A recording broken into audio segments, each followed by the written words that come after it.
I am Liz Arate, Chief Marketing Officer of We Are All Human. Thank you all for being here today on our first Hispanic Leadership Summit in the region. Thank you, 3M, for being incredible hosts. All good, yeah. Just as a reminder, as you all can imagine, regular work is happening here in the building, so let's be mindful of that and be as least disruptive as possible. If you need to go somewhere, we need to make sure that we are accompanied by a 3Mer, as we were escorted in the entrance. And unfortunately, our founder, Claudia Romo Edelman, couldn't be with us today, but she wanted to share with you some words to kick off the day. So having said that, we'll all be around in case you need anything. And to my friends up there, we're ready for the video. So welcome.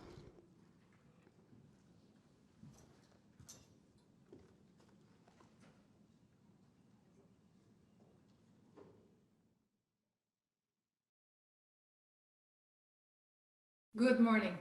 Hola. Thank you for joining the Midwest Regional Hispanic Leadership Summit. I am so very sorry that I cannot be with you in person. I know it will be a day filled with impactful conversations and fruitful connections, and I'm really upset not to be there alongside of you all. But I am honored by 3M's generosity to be our amazing host today. We have felt the love and support throughout the entire process of making this happen from so many 3Mers, including the CEO, Mike Roman, joining us shortly as one of the kickoffs of the day's program. 3M, it is your partnership that made this event possible, and we thank you for facilitating this platform to collaborate in advancing our community. Mike's participation also exemplifies the important role of allies in efforts to advance our Latino community. We cannot do this alone, and we need allies in our corner to continue elevating our voice. With this in mind, I'm incredibly honored to have Beth Brady joining in my stead. She is one of our amazing We're All Human board members and a champion ally for the Hispanic community. She has been at our side and advancing We're All Human since the beginning, and it means so much that she's able to be here in my absence and to be a role model for the entire community. Thank you, Beth. We're All Human was in the Midwest in Chicago in 2019, and then COVID prevented our return. But this is our second of our regional events, and I'm incredibly proud and excited to have every time more presence in these regions to find Hispanic leaders where the community is growing and thriving, and where it's needed the most.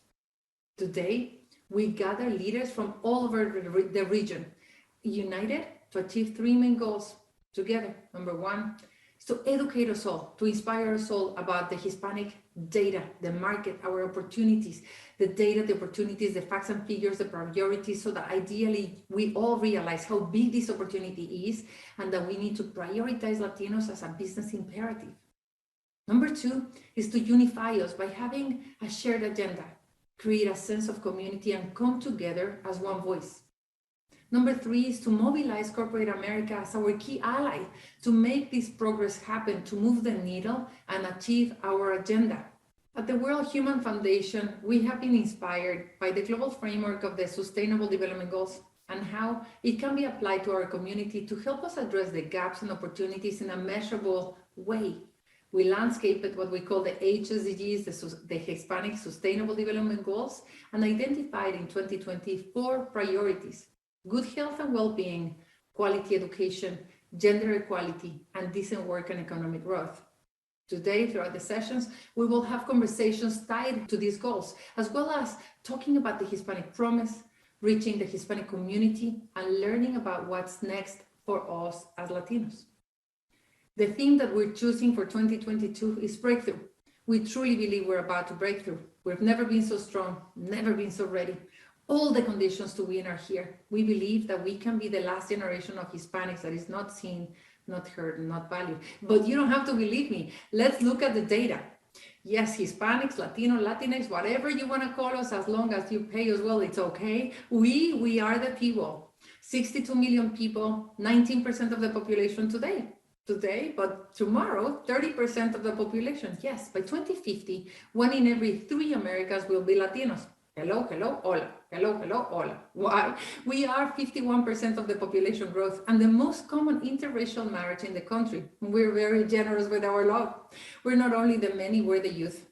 Our mode, which is the most common age of 62 million people, is 11.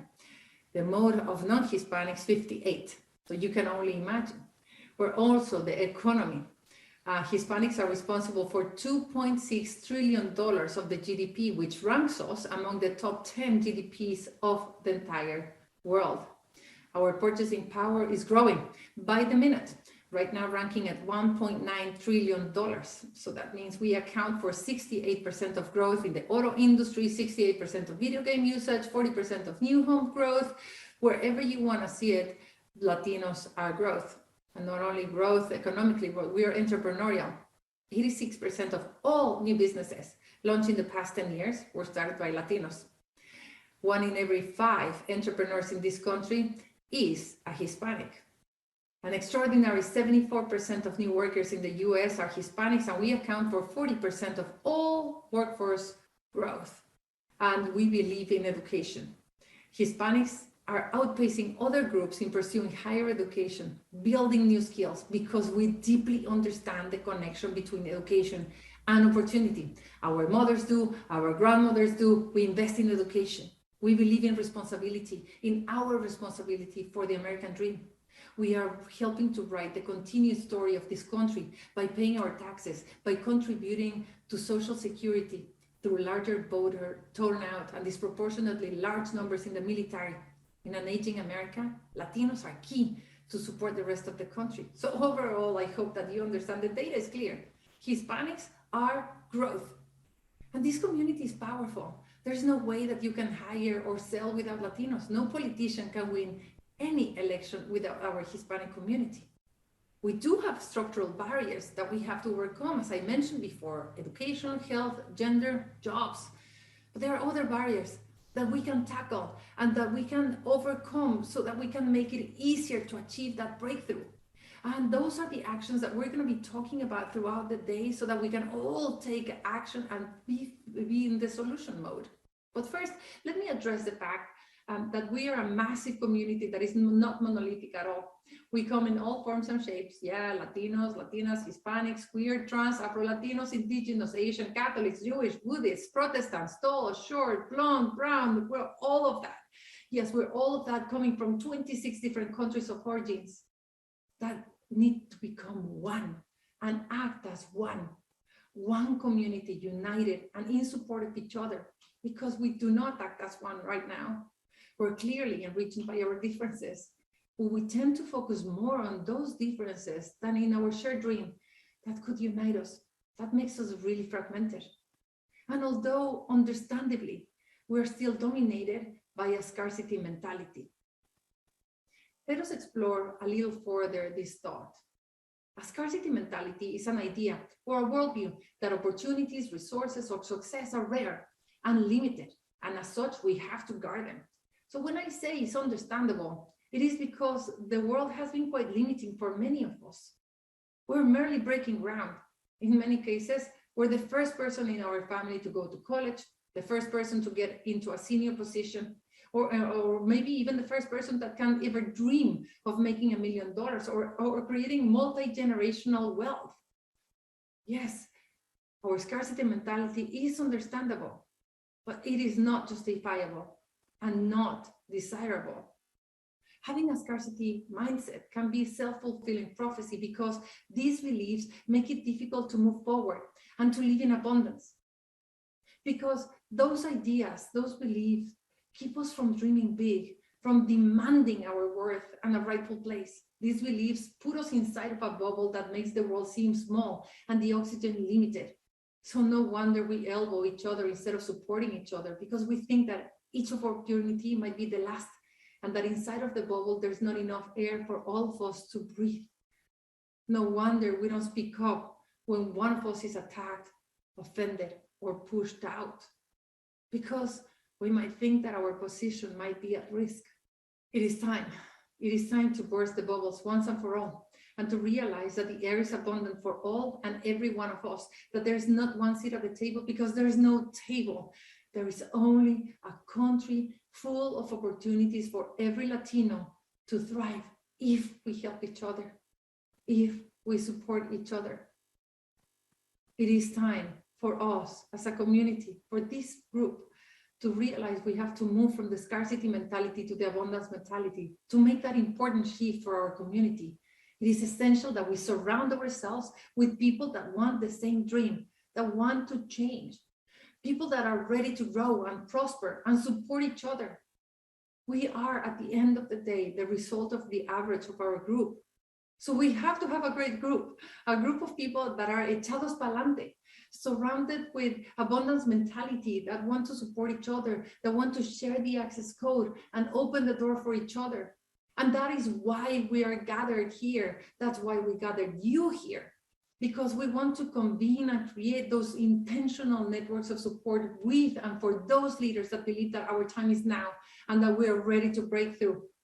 You leaders in the Midwest, you are ready to finish the job.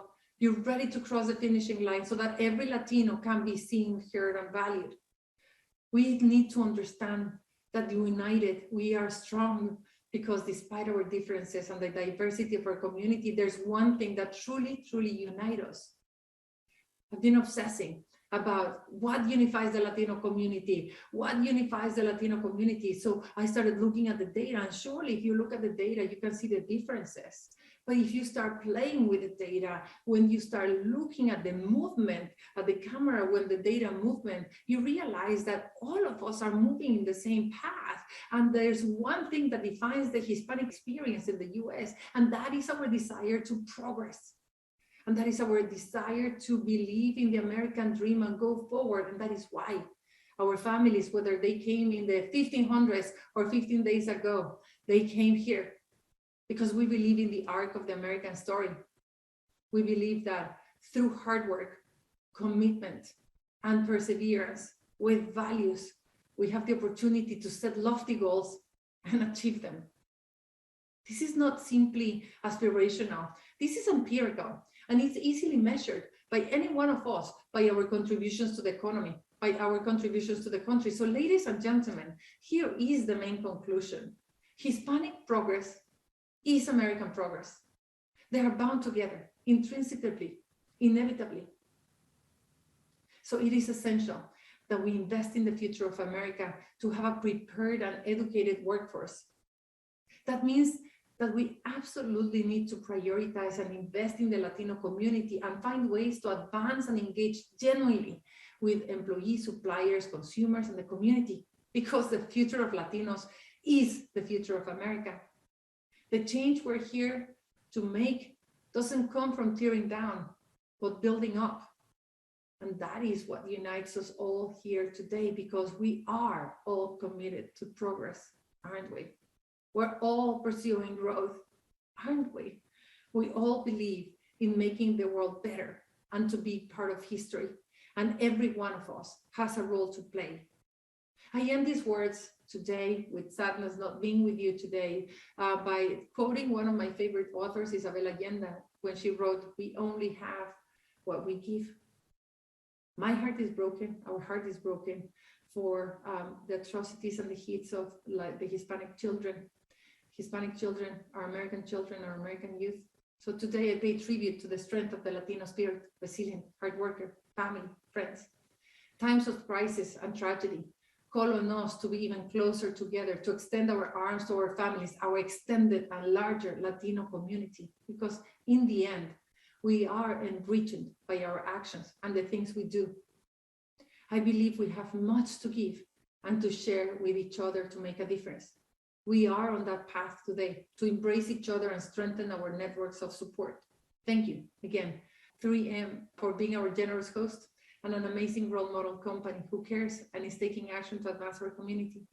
Thank you to the incredible co-hosts and strategic committee members who guided the curation of this event and this group here today. And thank you to 3M, General Mills, Palladium, Arts Education, and US Bank for making this possible. Let us start the day by being ready and open-minded to move from the scarcity mentality to the abundance mindset, to take someone with you, because the higher you go, the lonelier it gets.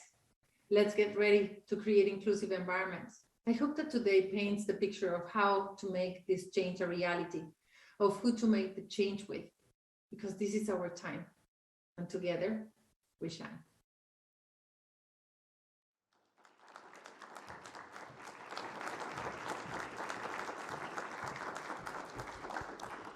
Good morning, everyone.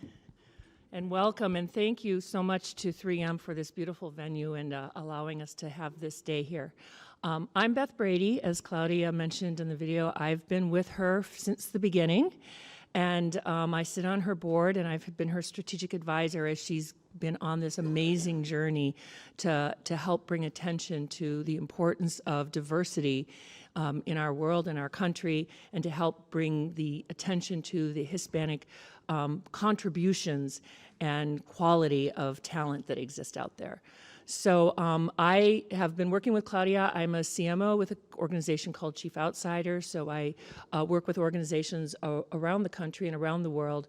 And one of the things I have so much passion for is building a diverse workforce and bringing talent from all types of places to companies that could benefit from them. So we have a really great day here. I'm excited to be here and represent Claudia. I also want to say we have a great We Are All Human team that is here to help you along the way. We have a pretty packed schedule. If anybody's ever attended one of Claudia's events, you will know that it goes fast and furious. So hold on, because this is going to be a great day. I have a partner in crime here, Delia Guerrez McLaughlin, who's going to be helping us navigate the day. So you'll meet her shortly. But I'm kicking this off and wanted to just say thank you all for being here and being able to make this a priority, because it is very important. So we're going to start the day with a bang. We have with us really, I would say, the godfather of the Hispanic effort and movement. And this is Dr. Juan Andretti. And he is going to kick off our day and share with you some of his thoughts and about the journey we're on and where we've come and where we're going to go. So without further ado, Dr. Andretti, welcome.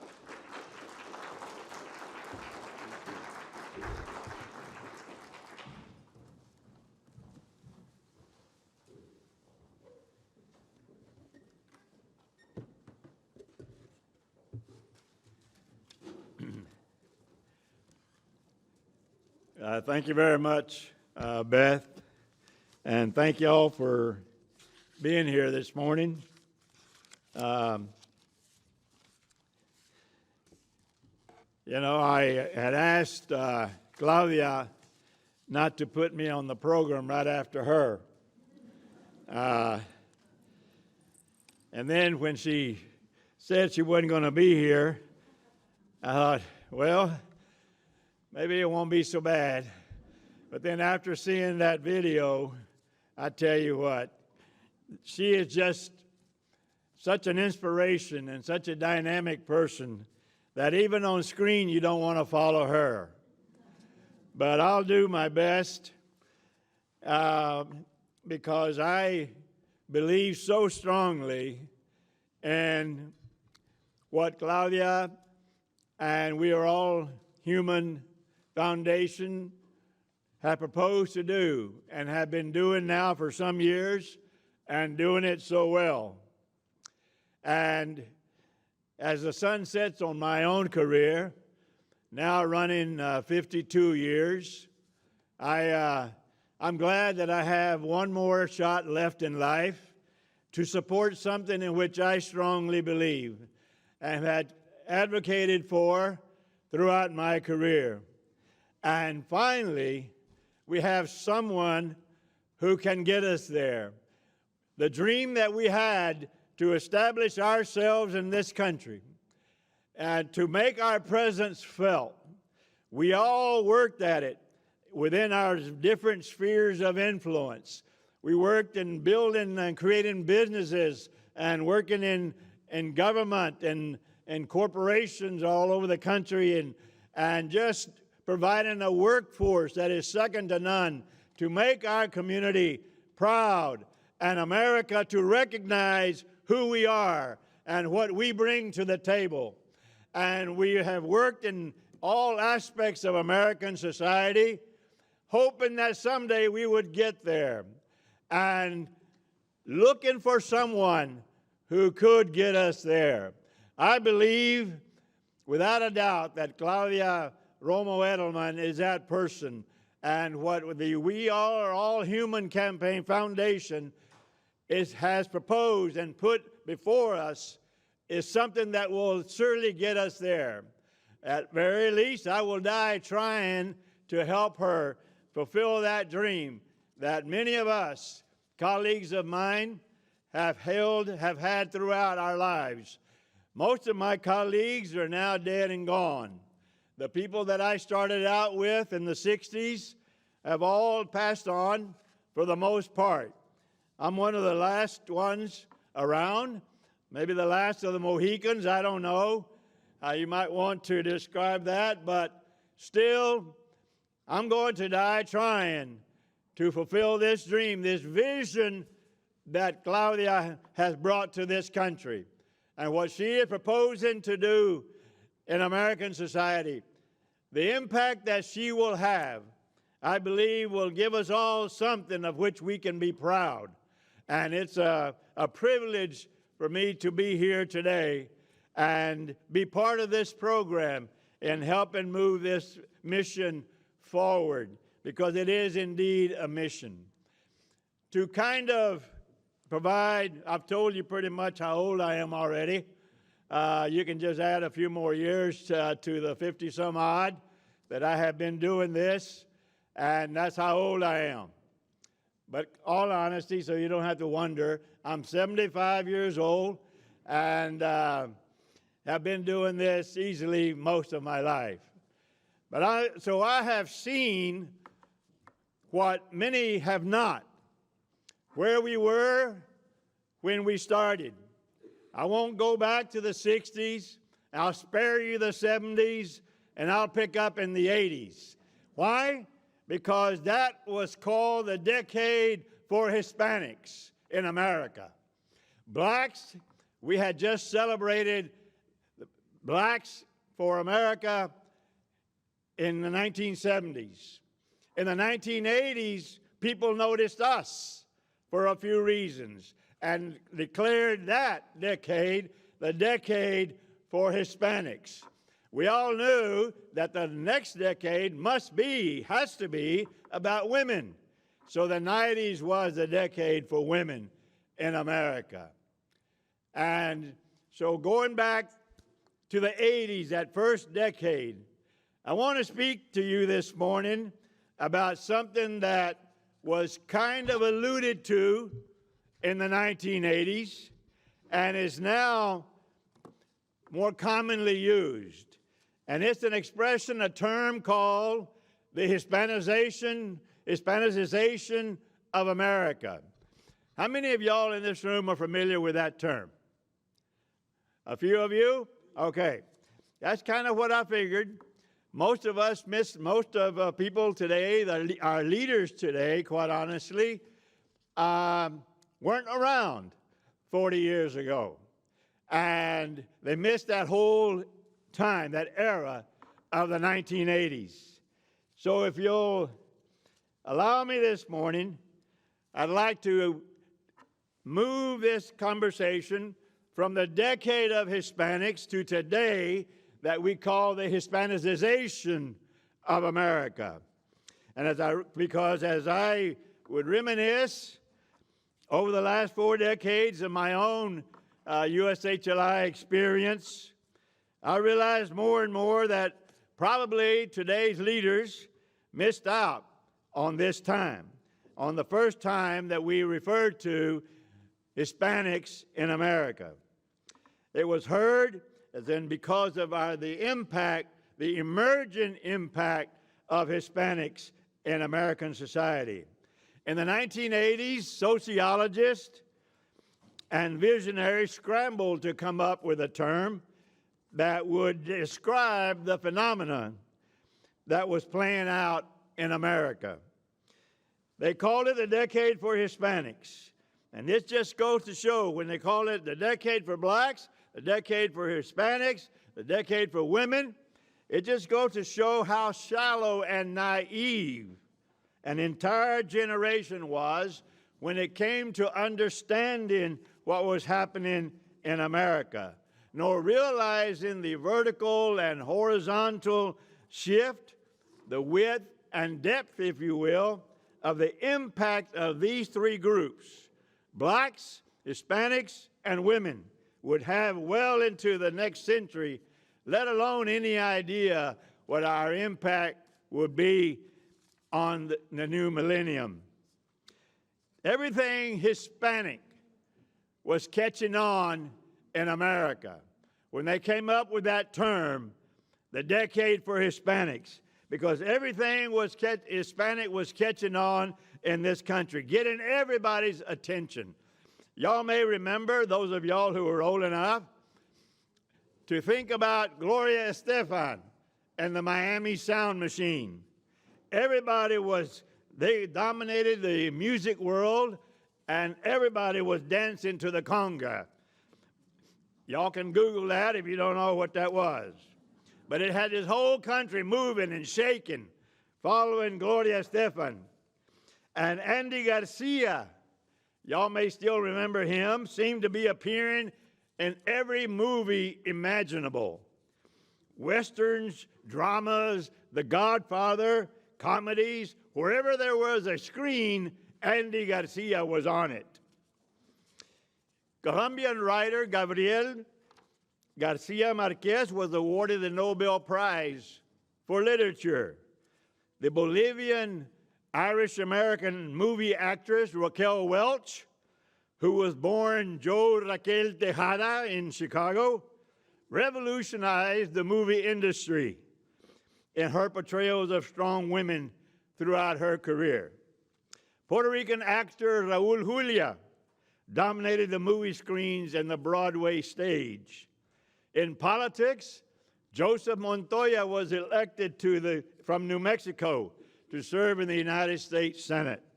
Raul Castro was elected governor of Arizona. Jerry Apodaca was elected governor of New Mexico. Henry Cisneros was elected mayor of San Antonio, the first Hispanic Mexicano mayor of that city in 150 years. Federico Peña was elected mayor of Denver. Mauricio Ferrer was elected mayor of Miami. In sports, Roberto Clemente was considered the best baseball player in Major League Baseball. Anthony Munoz became one of the best offensive linemen in NFL history, playing 12 seasons, 11 times All-Pro, started 184 out of 185 games. Latino food was flying off the shelves in grocery stores. Salsa was outselling ketchup. Nachos were outselling hot dogs at baseball games. Tortillas were outselling bread. Everybody was buying our food. And it gave us all hope. Why? You know the old saying, you are what you eat.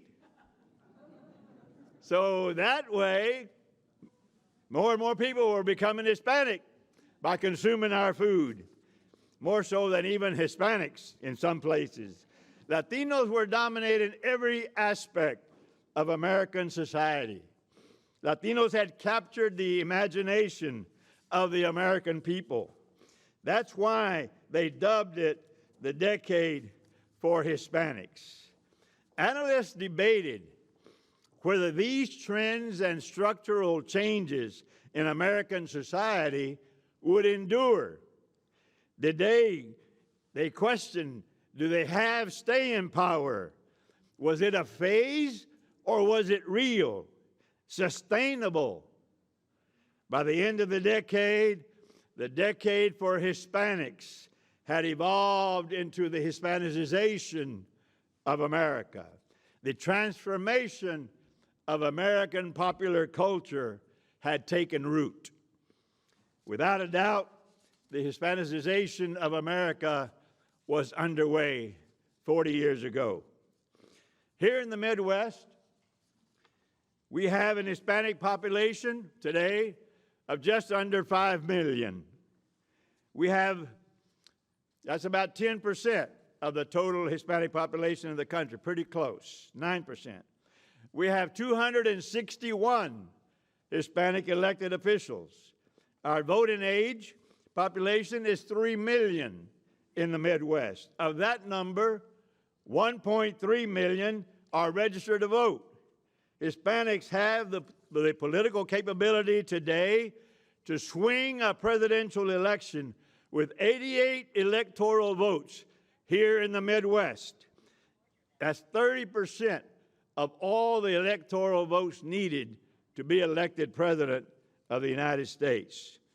Today, 40 years after the decade for Hispanics, we're talking about a different level of Hispanicization. Today's level of Hispanicization is characterized in totally different terms. Today, the percent of Latinos graduating high school is the highest ever. Post-secondary education or training is the new goal, especially among Latinas. We tell young single boys and young men that if you want to marry a well-educated, well-established leader, go to college. That's where you will find Hispanic women today.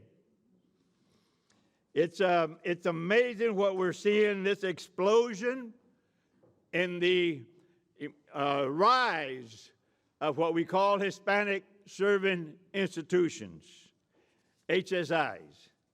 Ethnic and racial diversity is more visible on HSI campuses than anywhere else in America.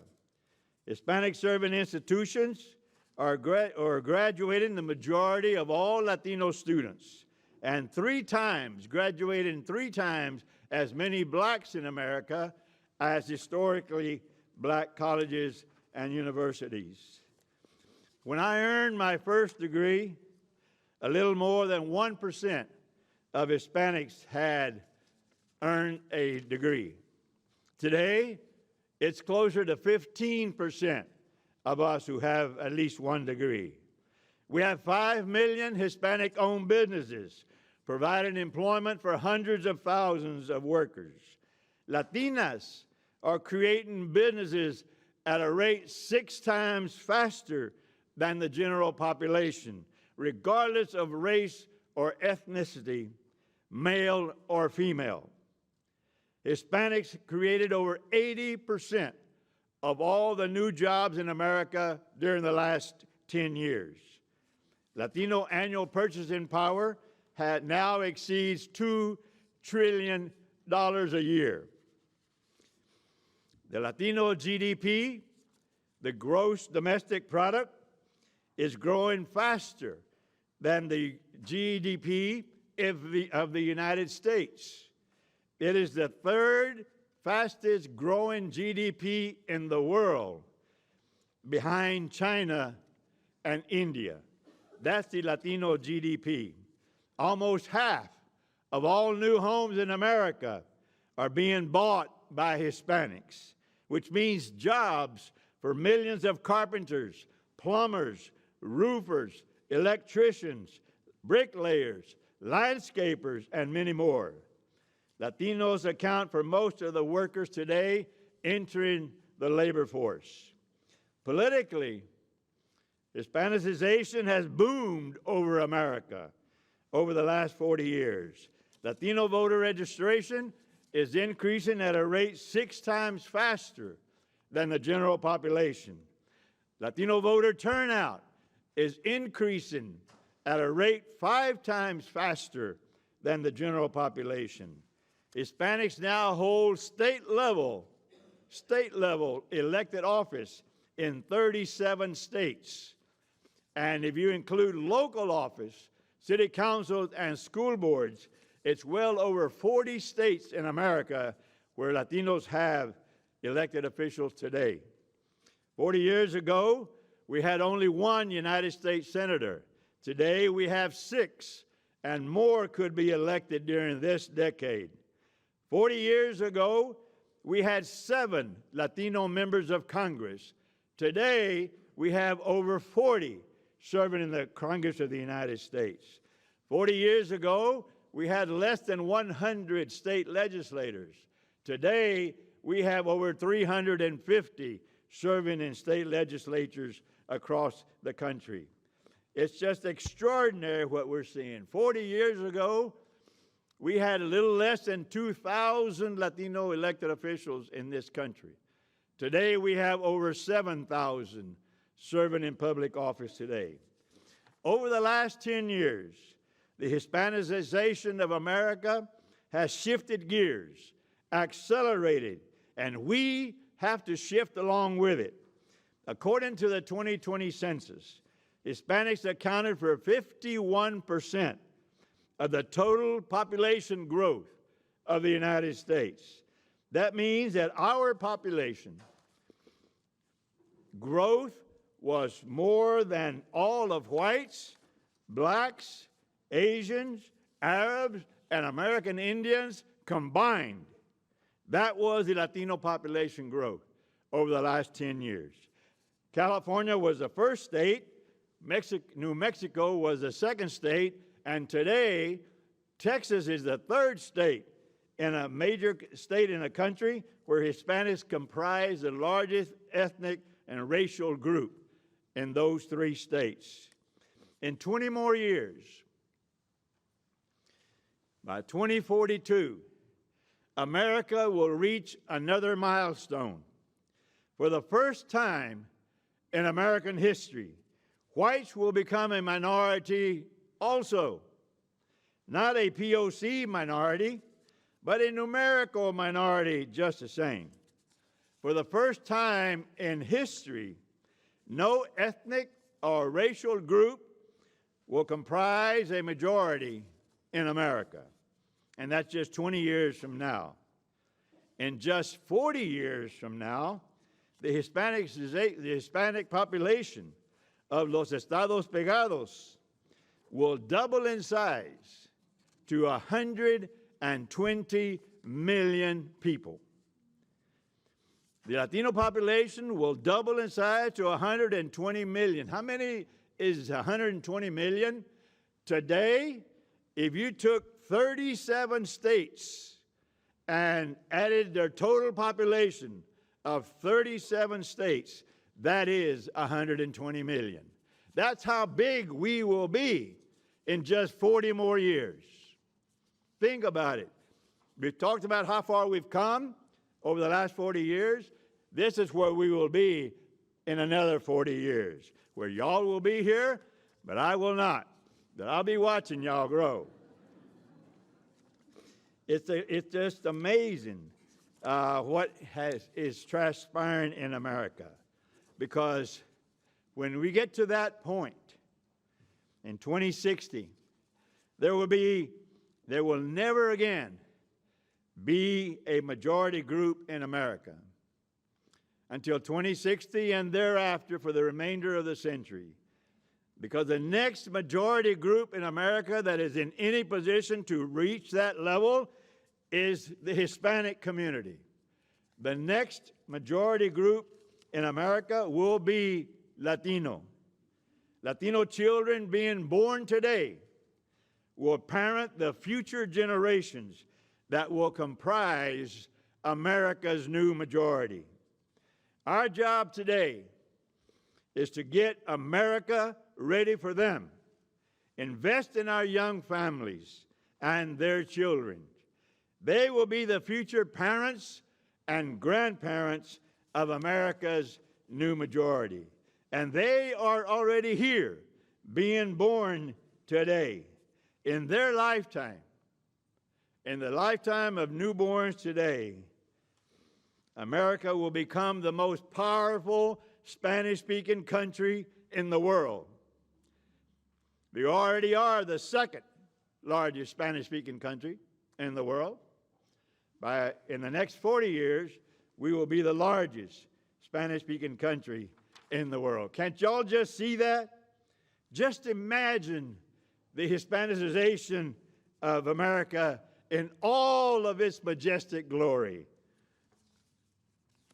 Believers like myself would say there is a God. We can all celebrate the Hispanicization of America that we had 40 years ago. But see where we are today and how far we have come.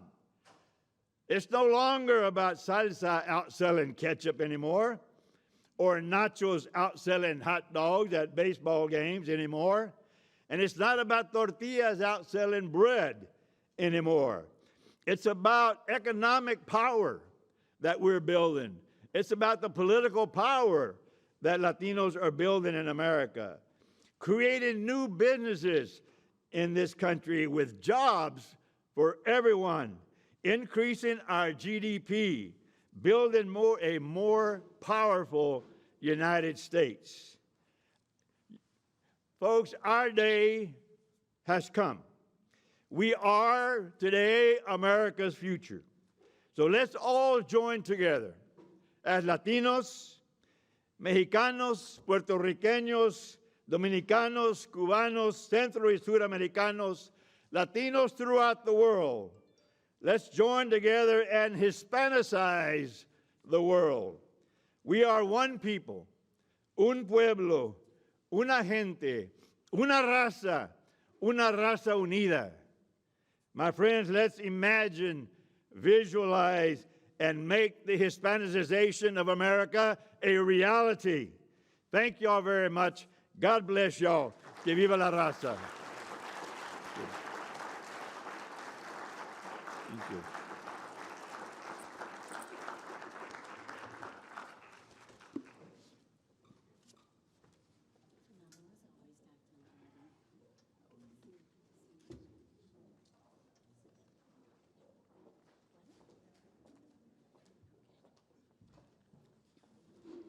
Well, I don't know about you, but I don't want to follow Dr. Andrade either. Thank you very much, Dr. Andrade. It's always a pleasure and an honor to hear you contribute to the conversation, to contribute to our day, to contribute to our world. I just want to take a moment because when I first met Dr. Andrade many years ago, I was blown away. And the thing that always stays with me when I hear about his work, his path for all of us that he has carved is legacy. So when I think of legacy, I think of Dr. Andrade, because legacy is not what I leave you. Legacy is what I teach you. And you have taught us well. We will take it from here.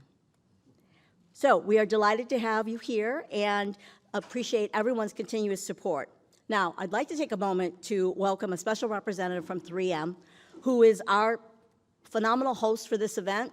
Love the building, love your support. And with that, I am going to introduce Sylvia Perez.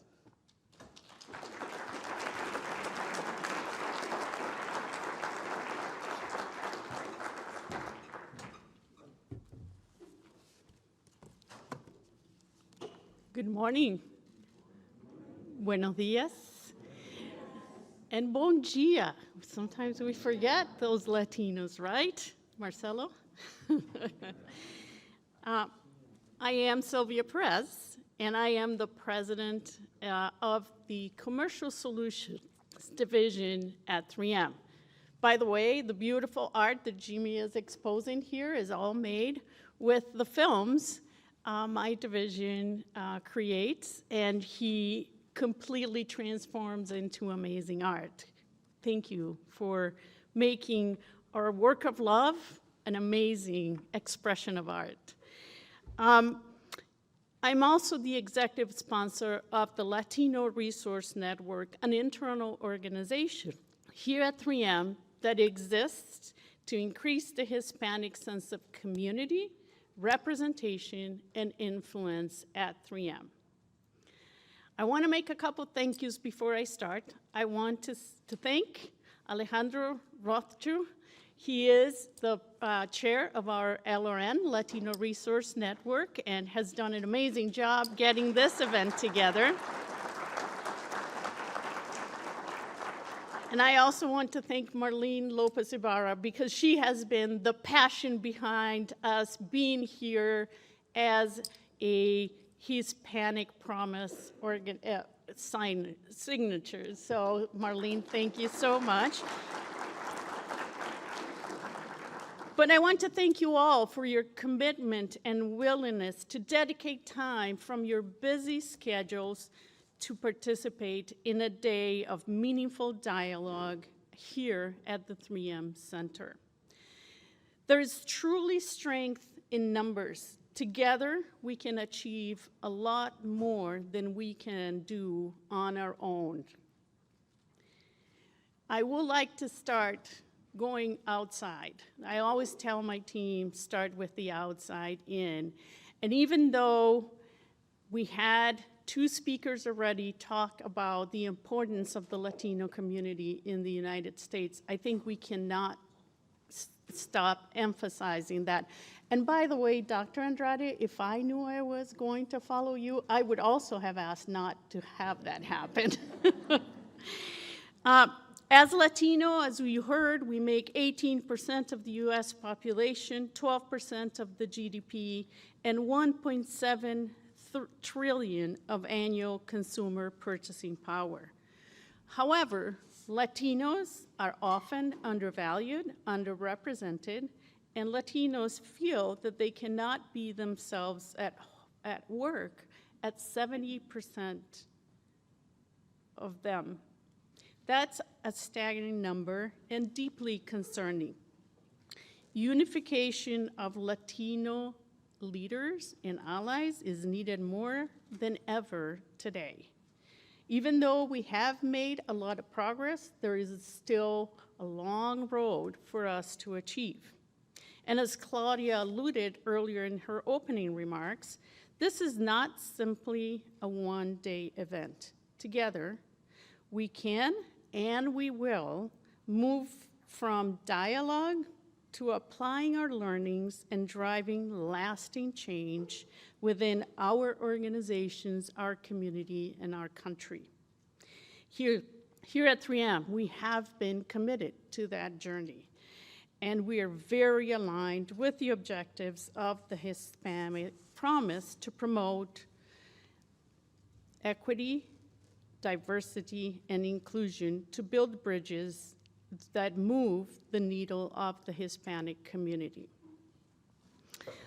As I mentioned, I have the great honor to be the executive sponsor of the Latino Resource Network. I also have the honor of being a founding member of the Latino Resource Network at 3M 20 years ago. I am not going to disclose my age, Dr. Andrade.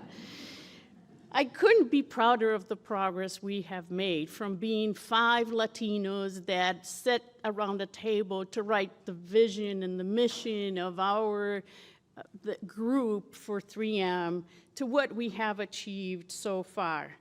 And it is thanks to the dedication of employees, our leadership, and leaders and talents of many Latinos at 3M that today we have over 750 members within our Latino Resource Network. All of them committed to the mission and playing an active role in elevating Latinos at 3M. We come a long way in a short period of time, and it is an understatement to say we value the partnership from Claudia and the We Are All Human initiative. At 3M, we signed the Hispanic Promise, and we celebrated a milestone that further cemented our commitment to hire, promote, retain, and celebrate Hispanic Latinos in the workplace. As a public declaration of that promise, we raised the Hispanic Promise flag at minus 30 degrees in December of last year. That is a double commitment. And it is flying high today as well.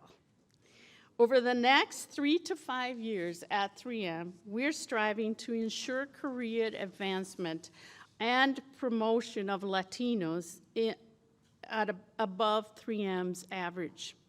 We're committed to double the number of Latinos at 3M, aligned to the 3M diversity and inclusion and URG goals.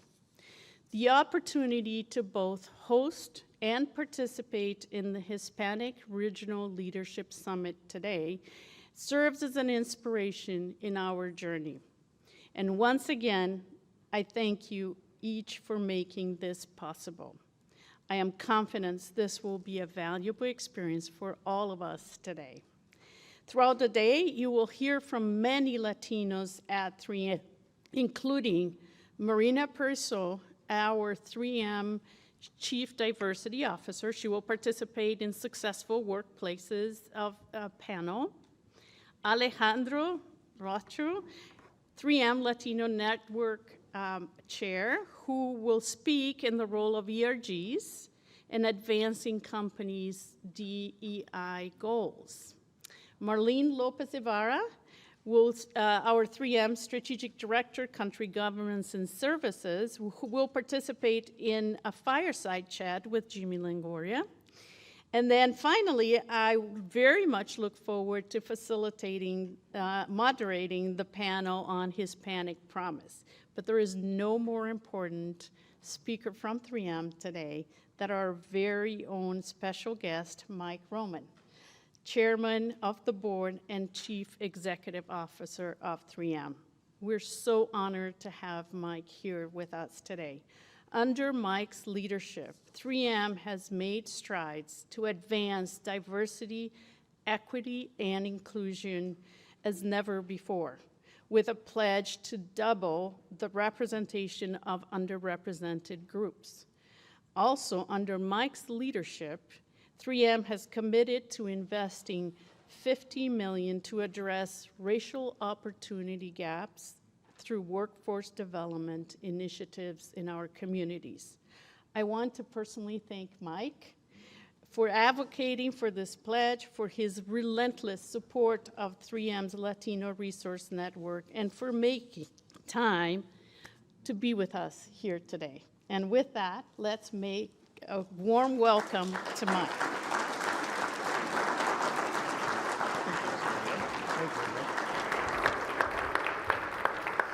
Well, thank you, Sylvia. Thank you for the warm introduction. Gracias. Maybe a few words about Sylvia. Sylvia, as you heard a few of the indications of, she's been a trailblazer for 3M and a great 3M'er. She's led businesses across the company, and she was, without giving away age too, she was at the founding of our Latino Resource Network, from a handful of people to now more than 750. So Sylvia, thank you for everything that you do. I also want to take an opportunity to welcome you all, welcome the Hispanic Leadership Summit to our 3M St. Paul campus. It's my honor, really, to host you here at 3M facilities. At 3M, everything we do is guided by our purpose. Our purpose is around unlocking people, ideas, and science to reimagine what is possible and build what is next. Really focused on a promise of improving lives and helping to solve some of the world's greatest challenges. And it guides really everything that we do. It's guiding and really foundational to what we talk about today, our purpose to become more diverse, equitable, and inclusive as 3M company.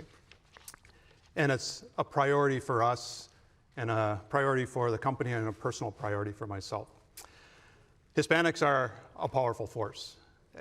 As Dr. Andrade was pointing out, they represent growth, they represent opportunity, and they represent the future. The future of employees, the future of consumers, the future of leaders, and the future of decision makers as part of our companies and our country. Yet we know that they're underrepresented in STEM and in the workforce.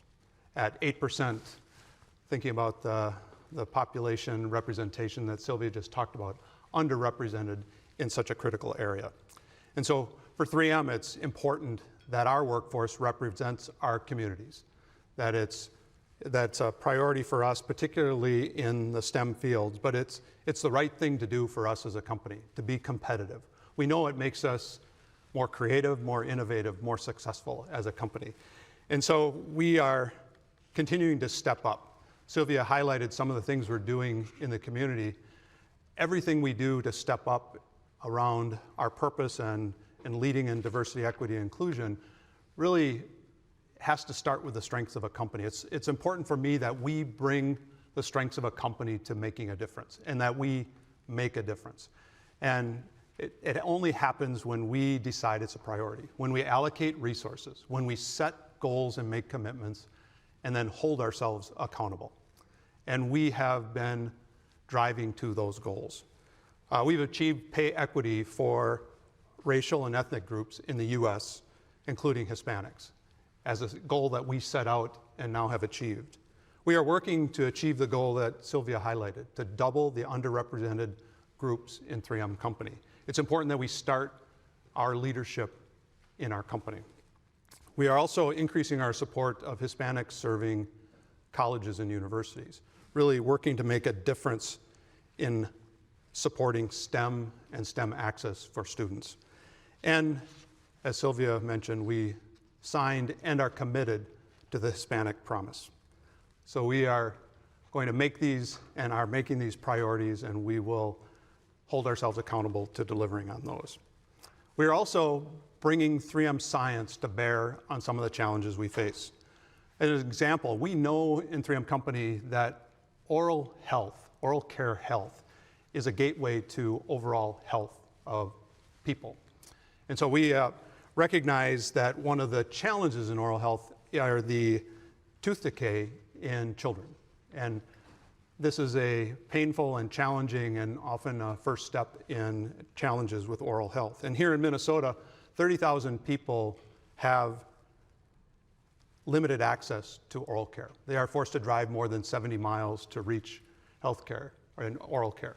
And our teams recognizing this, stepped up as part of a coalition to really advocate for making a difference, and now have been successful in delivering on a $60 million increase in state funding for dental care, helping children across the state have that access that they needed. Ultimately, delivering on these commitments, while important, we recognize there's more to do, and we are striving to make a difference every day. So before wrapping up, I'd like to recognize our Latino Resource Network, and really all of our employee groups. Their leadership is making a difference in the company and in our communities. They push us to be better. They push our communities to be better, and they're always there for each other and as a strong voice and advocate for our leadership of the company.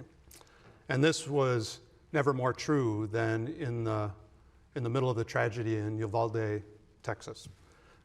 This impacted our Hispanic community, and our Latino group, together with our parent network, stepped up to make a point to check in on colleagues, really work to identify local charities where 3Mers could help make a difference, and they shared tips with parents on how to talk to their children about this tragedy. So it's more important now than ever that we step up our leadership for diversity, equity, and inclusion, and that we stand with each other and hold ourselves accountable to delivering and making a difference. So as CEO, my commitment is I will continue to lead change for us as a company. Really, that's another strength of business leaders, is we recognize the benefits of leading change, and we recognize our responsibility in doing so. And so I will continue to advocate for that change, lead that change, and ensure that we hold ourselves accountable to delivering on our goals.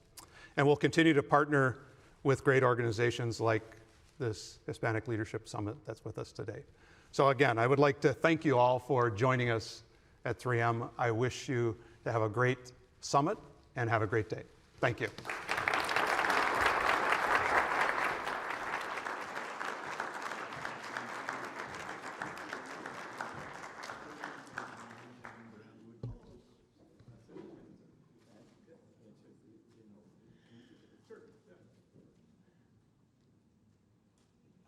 All right. Thank you, Mike, so much for your leadership and your allyship. And Sylvia, thank you for your sponsorship and hosting of today's event. So I'm going to just give you a little, we've had some great speakers already, and so we're off to a great start, but I wanted to just share with you kind of how the day is going to unfold. In preparation for this straight gray ahead, I want to kind of lay out the types of conversations we're going to have. You know, as always, we want to kick off the program with a common basis of understanding so that we all have the facts at our fingertips. So as a part of that, the first things we're going to do this morning is we're going to look at some of the data. And we have some great speakers here to provide data information for us, so that'll start as the foundation.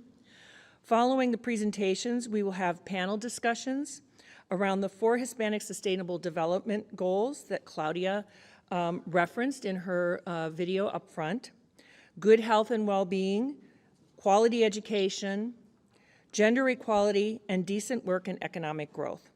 These conversations aim to be action-oriented, focused not on the problem faced by the communities, but on the potential solutions and the opportunities for collaboration to move the needs of the region and beyond. We will have a unique art-focused conversation that introduces a little interactive activity during the lunch, as well as a conversation around how to elevate Hispanic Heritage Month. We count on you to get involved and participate here. We will continue the afternoon with a conversation of local councils, a discussion on the Hispanic Promise, and the best practices to reach the Hispanic community, closing with a keynote from Mayor Jacob Fry. As you can see, we have a busy day. Let's kick off with the presentation right now to have a collective understanding around the Hispanic community. We will start with Roberto Ramirez from the U.S. Census Bureau. Welcome, Roberto.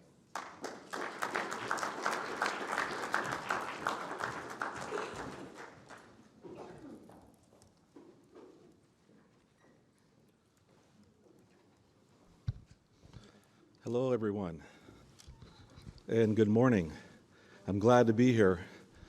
Took me about 40 minutes to find the place, but it's all good. So I'm officially on tour. This is actually my second presentation with We Are All Human. I was in Dallas with them a couple of weeks ago, and now I'm here in Minneapolis, Minnesota. So very excited to be here. It's my first time in the state, beautiful state. Also would like to thank the Census Bureau for lifting the travel ban, so I get to do what I love to do, which is to be in front of the American people and share the wonderful and great data the Census Bureau collects. I work in Population Division at the Census Bureau in Washington, D.C., and I do have a lot of information to share with you, so I'm going to go ahead and get started. I want to make sure that we cover all the data that we need to do today. So, clicker. Okay. So the census data that I'm about to show you actually are all contained in this America Count stories that you can see here. It's available on our website at www.census.gov. If you haven't been to our website, please visit it. We have a wealth of information and data there, and you will never be bored, I promise you that. The Census 2000 provides a new snapshot on the racial and ethnic composition and the racial and ethnic diversity of our nation. So, before I begin, I'd like to briefly discuss the U.S. Office of Management and Budget, or OMB, 1997 standards for race ethnicity collection. Contrary to popular belief, the Census Bureau actually does not set the standards for the collection of ethnicity and race for the federal government. Our research helps inform it, but it's a policy decision. We're a statistical agency. All federal statistical agencies, including the Census Bureau, must adhere to these standards, which remain in effect. The minimum OMB categories for race and ethnicity data you can see here on this slide. OMB requires 2 minimum categories for data on ethnicity, whether you're Hispanic or not. And here are the minimum 5 race categories: American Indian, Alaska Native, Asian, Black or African American, Native Hawaiian, or other Pacific Islander, and white. We do have the exception to collect some other race in the census environment, and also in the American Community Survey as well. Now, for the purposes of today's presentation, I'm only going to focus on the Hispanic population because otherwise we'll be here till midnight. We have so much data and we can't do that, right? But for those of you who really want to know more, I can certainly be available after the presentation to talk about the other race categories as well. So this slide here shows an image of the Hispanic origin question that was actually used in the 2020 census. In the 2020 census, as in previous censuses, the category Hispanic or Latino includes all individuals who identify with one or more of the nationalities or ethnic groups originating from Mexico, Puerto Rico, Cuba, Central South America, and other Spanish cultures. This includes people who mark or check the box Mexican Americans, you can see here, Puerto Rican, Cuban. And if you don't find yourselves in any of the check boxes, you can write in your origin provided by the write-in line. For the 2020 census, we actually collected up to 6 write-ins per write-in line. Back in 2010, we only collected up to 2. So if you don't find yourself in a category, in fact, I'm actually wondering, how many people do we have here from the Dominican Republic? Mexican origin, Venezuelan, Colombian. There you go. Cuban. There you go. Great. So everybody's represented here. You probably heard a lot about the census data. My goal here is to provide you kind of like an overall national picture and then talk a little bit about the state of Minnesota. I don't want to steal the next presenter's thunder, but just kind of give you a quick overview, okay? All right. So here I begin presenting the results for the 2020 census. This table shows the U.S. population by Hispanic origin between 2010 and 2020 censuses, respectively. The Hispanic population grew from 50.5 million, 16.3% of the U.S. population back in 2010, to 62.1 million, or 18.7% in 2020, as highlighted in the red box. Between 2010 and 2020, the Hispanic population grew by 23%. Slightly more than half, 51.1% of the total population growth between 2010 and 2020 came from the Hispanic population alone. This slide shows the same information as the previous slide, but in the graphical form, because I'm big on graphs, and I think it's really important to use graphs to summarize the data.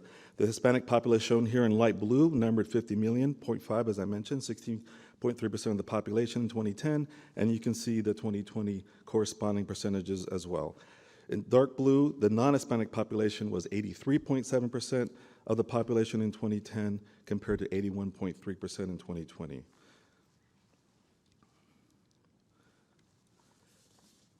The 2020 census also able to examine, if you will, racial and ethnic composition of the population under the age of 18, as you can see here, for children and the population 18 years and over. The racial and ethnic composition among children is quite different from adults. This comparison offers insights into the demographics of the younger generations in this country and a glimpse of the future may bring. Shortly, I'll talk about the projections of the Hispanic population.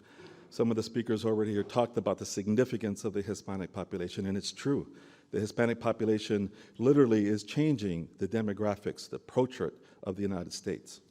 The white alone adult population, 18 years and over, went from 74.7% in 2010 to 64.1% in 2020. In contrast, the multiracial adult population increased from 2.1% in 2010 to 8.8% in 2020. In fact, this is one of the biggest stories out of the 2020 census.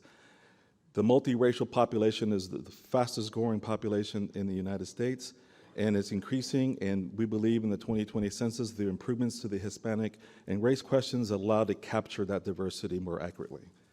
The Hispanic adult population went from 14.2% in 2010 to 16.8% in 2020. Again, as the previous, there's a graphical form of the previous table, and I just wanted you to highlight, as you can see here, the 2010 numbers are in the kind of like the light blue, and the 2020 in the dark blue, and you can see the corresponding percentages. On your left-hand side, the percent for population under 18, and on your right-hand side is percent of the population 18 years and over. Okay, so this graph slide shows the 2020 total Hispanic population by state compared to the 2010 census. The light blue bars show the 2010 census, the dark blue bars represent the 2020 census. The Hispanic population grew numerically in all 50 states, including the Washington, D.C. Texas, California, and Florida showed the largest Hispanic numeric increase. Each of these states added over 1 million people of Hispanic origin within the last decade. Texas at 2 million, California at 1.6 million, and Florida at 1.5 million.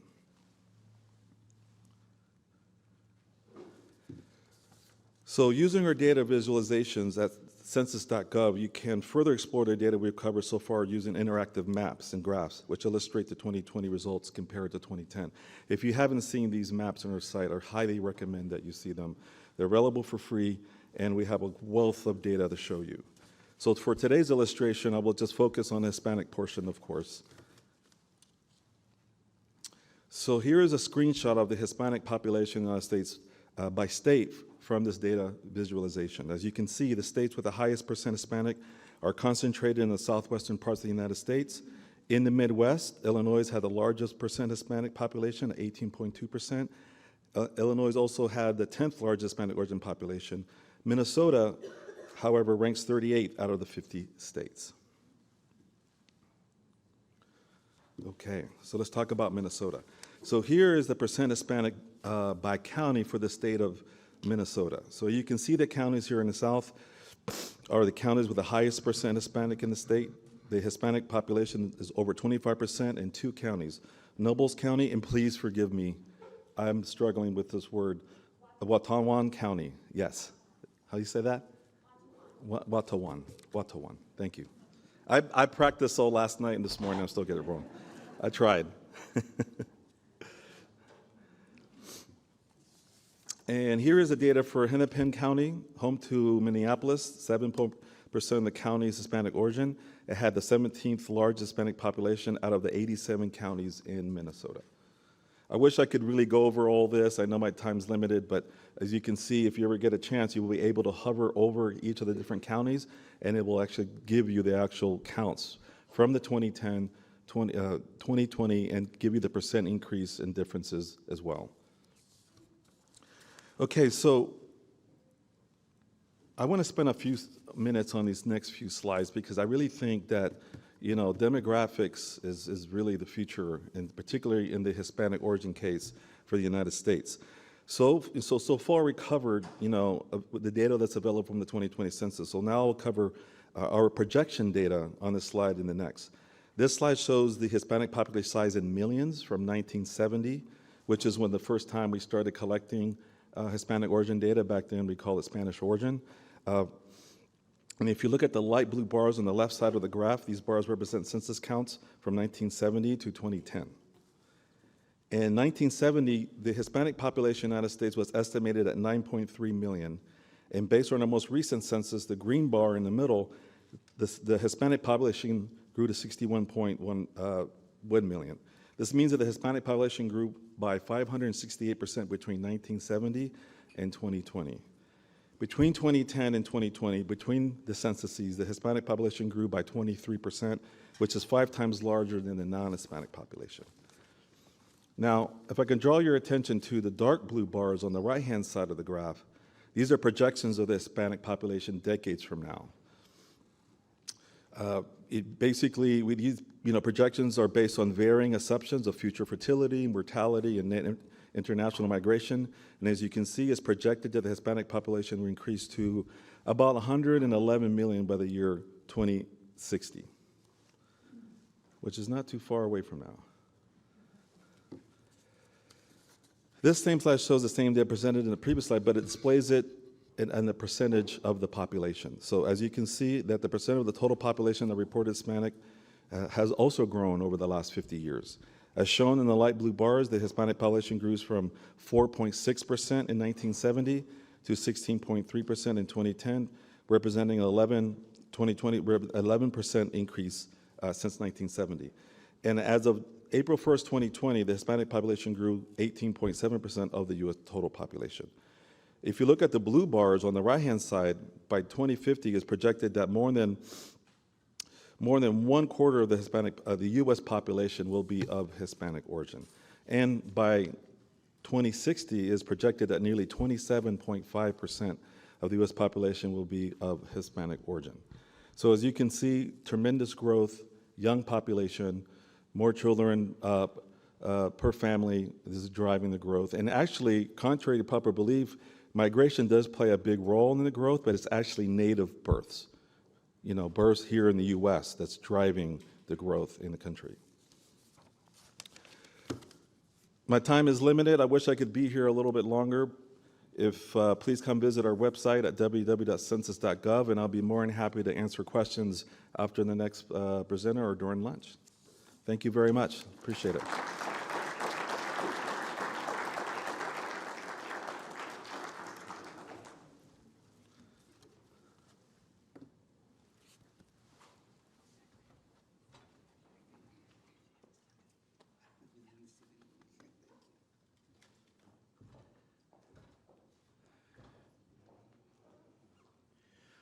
Hola, buenos días. ¿Cómo están? Everybody, hello, good morning. Looks like this is not a conference, it's rather a party. I see so many known faces. I'm just waiting to the quinceañera crossing that door any moment now.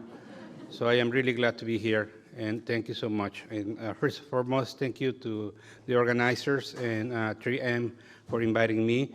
The committee also is part of this invitation as well, so thank you everyone. And I am Roberto Gutierrez, and many of you already know me. I am the Executive Director for Hispanic Advocacy and Community Empowerment Research. We do research as a way to live, but also we do research because we believe that research and information change things. So that's why we are committed in Minnesota to discover what we need to discover and talk about it. And that's why I'm here, because I think we so many times talk about Latinos, but we don't really know Latinos. We don't really know about them more than what we know about our friends, perhaps about our closest ones, but we don't know much beyond. So many times we are talking about poverty and many other kind of discrepancies and differences, but we don't really know that very much. So what we are trying to do recently in ACER is to bring that up front for us to know, forget that, and to work together in changing it, because we need to change it. And that's what I want to talk about today. So I am from this small city, one of the smallest cities in the world, actually the biggest one, Mexico City in Mexico, where you get lost easily just turning around the corner because you don't know how to come back home. But it's beautiful because you interact with a lot of people, a lot of differences, a lot of different people around your life. And I believe this is the most beautiful city in the world. And that's me, certainly. But we are part of a very large community of people who are migrating to the United States. So, so many Latinos are living in Minnesota today, and perhaps we see many people in the streets now as we didn't see in the past. When we arrived here, my family and myself, to Minnesota just to study at the university for our PhDs, we barely see a Mexican store or Latino store anywhere around. Today, we see stores almost everywhere, and Latinos are wherever you go. At least you find one Latino in every county you visit in Minnesota today. In the past, it was not true. Even in International Falls, who's living in International Falls, you'll find some Latinos living in there. And that is amazing. So today, perhaps we are asking always, how many Latinos are in Minnesota? And so many people are telling us there are 1 million, 1.5 million, 2 million people, because, yeah, we are noisy. We make a lot of noise, and along the year, we do have a lot of celebrations, and everybody knows about that celebrations, and they come to our celebrations. So, yeah, that's why we are very visible. And one question is also prevalent. So how many of us are undocumented? And that is always important. I do have a son. He was participating at a debate team, and once he was talking about Latino undocumented students in Minnesota, and one professor, a professor actually, asked him, how does it feel to be undocumented? And he said, I don't know. You better ask someone who is undocumented. I don't know about that. I am so sorry. But this is disrespectful. He said that in front of everybody in that debate. Today also we are trying to change the stereotypical images of Latinos, and we do have Robert Rodriguez. Everybody has seen the movies of Robert Rodriguez, of course, and we do have superheroes who are kids and they are Latinos, and we do have also still these kind of images everywhere around where people are letting these notes, and this is from last year. We only tip citizens because the waitress was a Latina, born in the United States, therefore citizen, but the people assume they were not. But we do have new superheroes. La Borinqueña from Puerto Rico. She is amazing.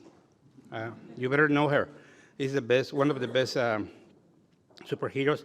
And recently, in the most recent movie from Marvel, Doctor Strange, we do have a Latina superhero that is not only Latina, but she knows how to cross borders with magic. So yeah, that is fantastic. So I am really amazed of that superhero. We also have Jane the Virgin. I don't know if you've seen her, but this is a 3-generation family, and she is changing the stereotypical image because she's going for a degree. That it is beyond anything else, even though the problems she's going through, being a mom and being single and being rejected. So somebody already talked about who are the Latinos in the United States today, and we are 62.1 million. And we have the opportunity in the census today of identifying ourselves as Latinos. So, and we also had the opportunity of choosing different races and all that, and that is something that calls my attention because when you see the number of multiple races numbers growing, it's because of Latinos are declaring ourselves multiple races. So we represent also 52% of the entire population growth in the last decade in the United States, as already was mentioned here. And however, it's important to mention that 80% of the Latinos counted by the census are citizens of the United States. Citizens by birth or citizens by acquisition. So many of us are transiting into the citizenship after migrating here. But 80%, I mean, that says 2 out of 10 are undocumented. And that is an important number if you add at the end. But it is, I'm coming back to what my son went through. Not everybody is undocumented. In Minnesota today, Latinos are the fastest growing population. It was amazing how people were calling me after the census ended and presented the initial results, and they say, how does it feel for Latinos to grow that fast? Nice, because we are now more visible, certainly. And as today, we're in the state, the Latinos represent 6.1% of the total population, reaching up to almost 350,000 people. So that is really amazing. We are now the number, and I'm going to talk about that in the next slide, the number that it was projected by 2050. As you can see, 10 years ago even, the projection was that by 2050, we were going to be 350,000 people. We are down. So when we see the projections, maybe the idea of 2040 as the moment in which whites were going to be not the majority is going to come faster than that. Today, 2/3 of our Latinos that live in Minnesota, we are living in the 7-county area. So we are staying here in the Twin Cities areas because los tacos are más ricos here. This is how the population, Latino population has grown. So I guess this is illustrating you how we are really growing fast. And recently it's more because of what it's called in demography natural growth, which is by births and deaths, the balance, than immigration. Because immigration in the United States, in particular in Minnesota, has a little bit slowed lately. But thank you particularly to the past presidency in the United States. And now, this is how the population of color is composed in Minnesota. And you can see there in red that we do have black population, but they are together immigrants and non-immigrants, black population. But if you separate them as two different groups, because they are, if not, you can ask my friend from Kenya, who is not, he says, I am not African-American, I am African. So that way, Latinos are the most numerous population behind whites in Minnesota. Furthermore, by origin until 2012, because we still need more data from the census, you can see that people from Mexico were the most numerous people coming from different origins. So from Mexico, we were the most. And now they say that Mexicans are taking back the world. I don't know, maybe Minnesota to start with. This is again, as up to 2017 by continents. And in this particular situation, we see more accelerated influx of immigrants from Asia, but still Latin America is a place of origin for many, many, many people. In Minnesota today, we do have over or near 200,000 people who speak Spanish at home. That is a lot. So I invite you, if you are not a Spanish speaker, to go and come to our house. You are invited to mine if you want. And listen Spanish and interact with people in Spanish. That is really, really nice. It's a really good experience, as I did when I came to the United States and American families. So you learned a lot. I learned, I guess. I hope I never forget.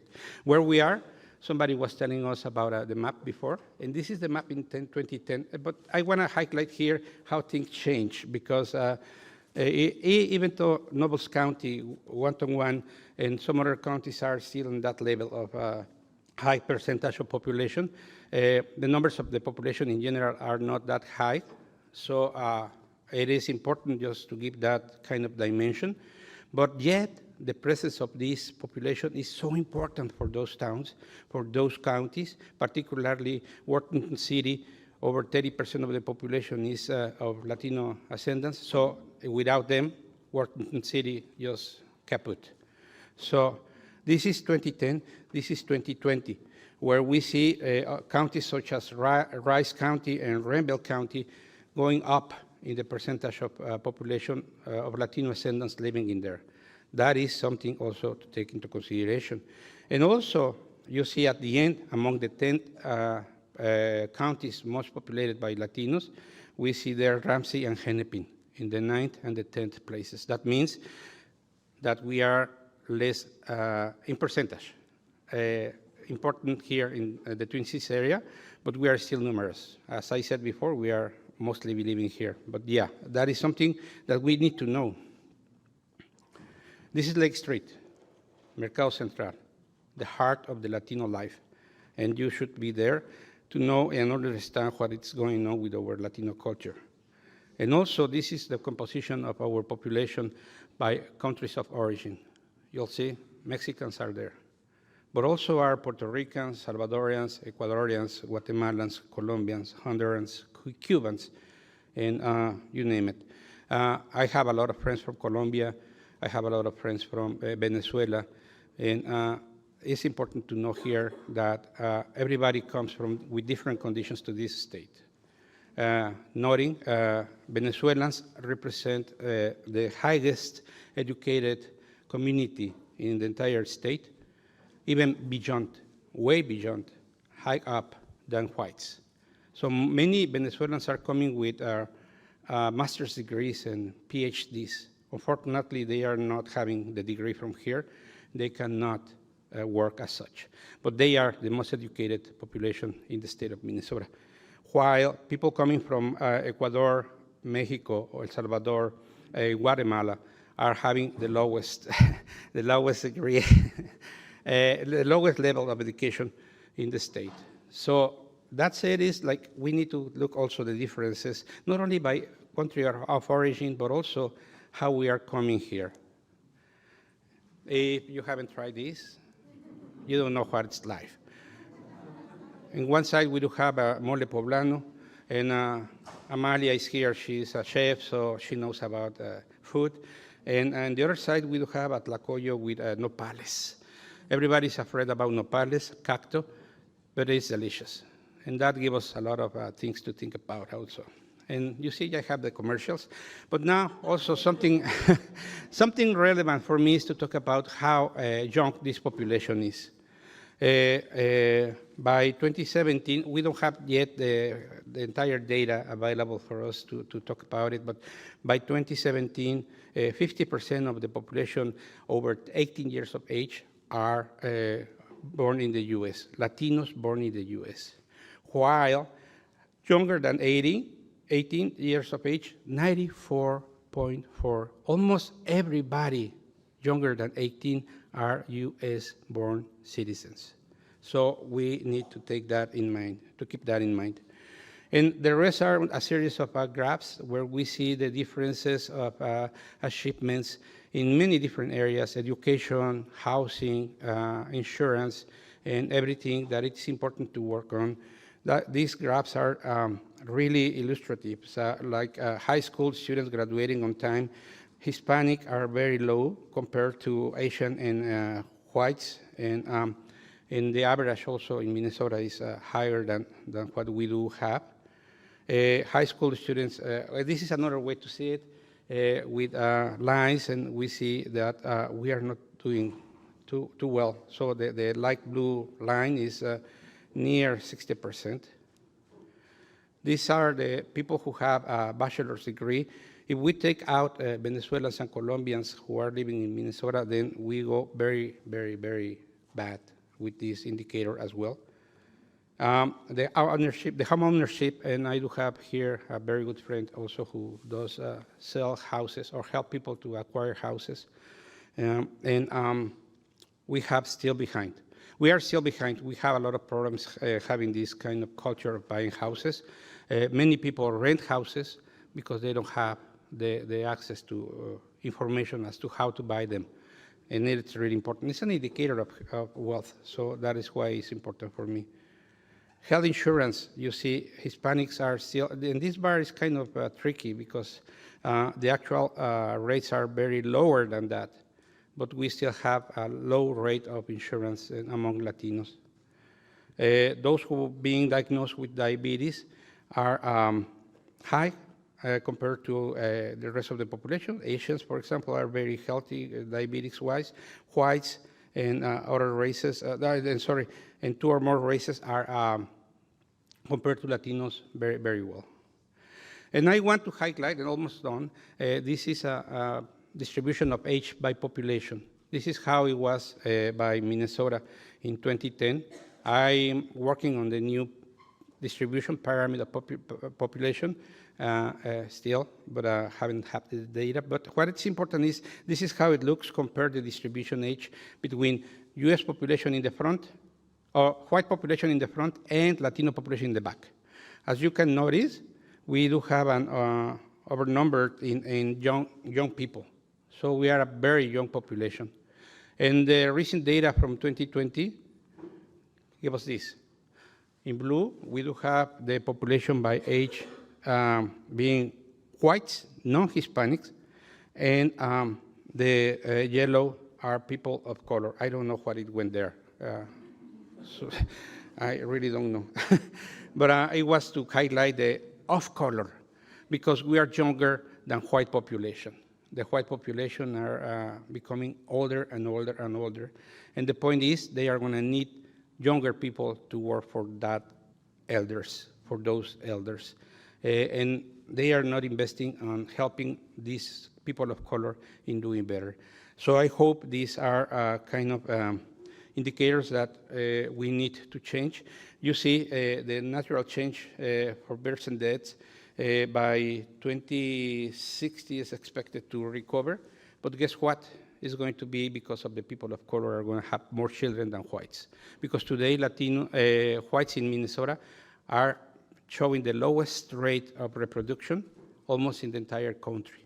So whites are not prone to have babies, while people of color, we are, and particularly Latinos, we do have the highest rate of growth by births because we are happier. We like to dance, and we don't watch that much TV. I invite you to think about all these images as showing us how different we are, but what we do have a lot of in common, and we need to put that together whenever we are designing any kind of approach to understand better our Latino communities and work for them, with them, and for the future, or not only of that community, but the entire state and the country. So These are facts that I already talked about, just a summary, so that's why I'm going that fast. And I really appreciate your attention. And if you want, I'm going to be here around for any questions. Thank you so much, and felicidades.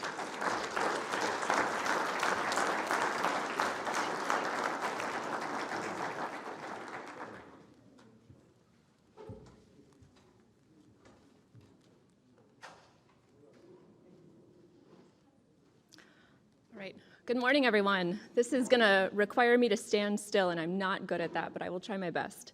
My name is Megan Dayton. I'm a senior demographer at the Minnesota State Demographics Center. We are housed in the Department of Administration in the Community Services branch, and we do a lot of the same work that you've heard from the Census Bureau and from Rodolfo at Hacer. So there will be some repeating slides up here, but I have a very, I think, important message that ties all of this together that I hope to share with you this morning. So I'd like to start with the national growth rate for Minnesota. We grew at about 7.6% over the last 10 years, 2010 to 2020. And that was right on par with the national average at about 7.6%. So we had a really positive growth rate here in Minnesota, especially when compared to the Midwest surrounding us in the northeastern states, right? Lots of people are moving to the south and the western states in the country. So we have very preliminary data from the Census Bureau so far, broad age groups and broad race groups. So we can't tell a lot of what's happening right now, but what we can see very clearly is that all of the growth over the last 10 years came from people who identify as Black, Indigenous, and people of color. The white non-Hispanic population declined for the first time ever between 2010 and 2020 by 51,000 people. So if we had relied on the growth rate of white non-Hispanic people, as we have done for decades before, we would be declining at this point, right?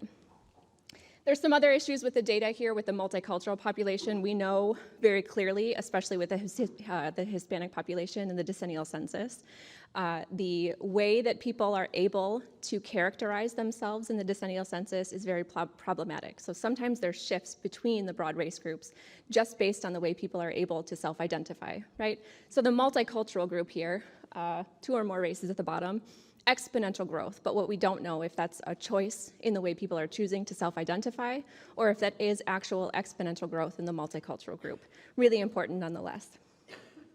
So here's another way that that's represented. We are still an overwhelmingly non-Hispanic white state, but they won't stay that way for long, right?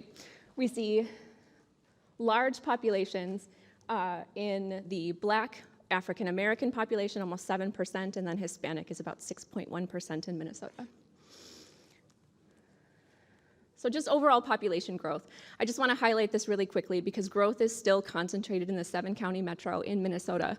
But down here in the southwestern corner of the state, that blue county that's sitting all by itself is Nobles County, which is 20%, 25% now Hispanic. There's a very large agricultural community in Nobles County. Rodolfo was talking about birth rates for the Hispanic population in Minnesota. It's so much higher. And so places where the Hispanic population is concentrated are growing much more rapidly than anywhere else in the state. So you saw this slide earlier. You saw these data earlier. I don't know why it's populating all of them. Something happened in the transfer over here. But what this is really showing is that since 1990, there has been incredible growth in the population of folks who identify as Black, Indigenous, people of color, and particularly for the Black, Hispanic, and Asian population. What I was talking about earlier, you see in 1980, it's a little hard to see, but the Hispanic population in 1980 just sort of pops up out of nowhere. We all know that that didn't happen that way. It's just the way that people are able to identify themselves in the decennial census, and that is problematic, right? The same thing happened for the other race category in 2000. Those folks just popped up out of nowhere, which is not what happened. Hopefully in 2030, when we see the Middle Eastern or North African broad race group added to the decennial census, we'll see that happen again. Whoa. Okay, well, good thing Rodolfo had this because you already saw it, right? What he forgot to mention is that there's this Scandinavian ski jump that happens at the turn of the century here, where we go from really 3 primary sending countries in Minnesota of Germany, Norway, and Sweden to a bottoming out of those sending countries, but an absolute explosion in the number of sending countries into Minnesota. And now at the top of the list is Mexico. Mexican-born Minnesotans are the highest population of foreign-born folks in Minnesota, about 66,000. So here's what I really want to drive home. This is that population pyramid that you've seen before in the previous two presentations. We have our babies on the bottom, 0 to 4, and every line going up is 5 years of age, to our oldest Minnesotans at 85 plus at the top. The blue portion of the bar is folks who identify as Black, Indigenous, or people of color, and then the green portion of the bar is white, non-Hispanic. So about 5% of our oldest Minnesotans identify as Black, Indigenous, or people of color. That's not very much, but you can see that the blue portion of the bar gets bigger and bigger every time you take a step down, right? To our babies, down at the bottom, 1 in 3 babies born today in the state of Minnesota is born to a mother who identifies as Black, Indigenous, or a person of color. And we know that the parent population, well, let me say that the other way. We know that the child population will continue to get more and more diverse every year because the parent population gets more and more diverse every year. So there's this momentum to diversity that's built into our age structure. No matter what happens at our borders, our state borders, our national borders, no matter what happens, we will continue to get more and more diverse. So I posted this on LinkedIn the other day, and it seemed to get a lot of traction. There was an article in the Sayhan Journal. If you're not familiar, I encourage you to go check it out because it's a really great news source for the international community in Minnesota. So this represents international migration into Minnesota. It's the balance of into and out, but it's always positive. We always have more people moving into Minnesota from international locations than we have Minnesotans moving away for international locations. It's always positive, right? But what this doesn't show you is that this is what's driving the workforce in Minnesota. This is what has been driving the workforce in Minnesota for 20 years. And in particular, in Minnesota, because of the agricultural community that we have in greater Minnesota that particularly relies on the Hispanic community here in Minnesota. So really strong growth for international migration, both in 2002, 2017, and all the years in between. We had hoped that it would stay as positive as it was in 2017. Changes to federal immigration policy impacted the number of people who were moving here to Minnesota as well. So here's domestic migration. This is people moving from other states into Minnesota, and it's been negative for a very long time, all throughout the 2000s. So this just really drives home that international immigration is driving the workforce in Minnesota. Again, we were positive for 2 years there in 2017 and 2018, and we hoped, I don't know if you could hear us demographers around the country cheering, well, the state cheering that this was positive again, but we were, but it didn't stay that way, so we dropped down to about 0 in 2019. So here's that labor force, right? If you look back this slide, in the 1990s, every single year is positive, right? And that's what led here to the 54,000 additional workers to our labor force every single year over the course of the 1990s. That is incredible. We will never see that again. And it's dropped about in half in 2010 to 2015, and even more significantly into 2020 and 2025, where we are right now, about 6,000 additional people added to our labor force here in Minnesota. And those numbers out into the future are the projections, and they are entirely reliant on international immigration in Minnesota. And so here is the culmination of what I hope I've been telling you this morning, is that all of the population and economic growth in Minnesota has been and will continue to be driven by Black, Indigenous, and people of color in the state of Minnesota. So our labor force continues to grow, but it is only because of the diverse community that we have here in Minnesota. So these numbers here in 2010, you see strong growth overall to the entire portion of the bar, but decline in the blue portion of the bar, which is white non-Hispanic workers in the state of Minnesota. So as we start to talk about, as demographers, we talk about median household income or other economic indicators that show levels of economic security and stability in the state. We like to talk about Minnesota as a really great place to live and a really great place to be, but we need to focus on populations that identify as Black, Indigenous, and people of color to help bring them up, or this state will not continue to be the great state that we like to think that it is. So that's what I hope to leave you with here today. My contact information is there. I went through this really quickly with the 10 minutes that I had. I'd love to have more time with you, so if you have questions, if you want to talk about this anymore, please feel free to follow up. Thank you.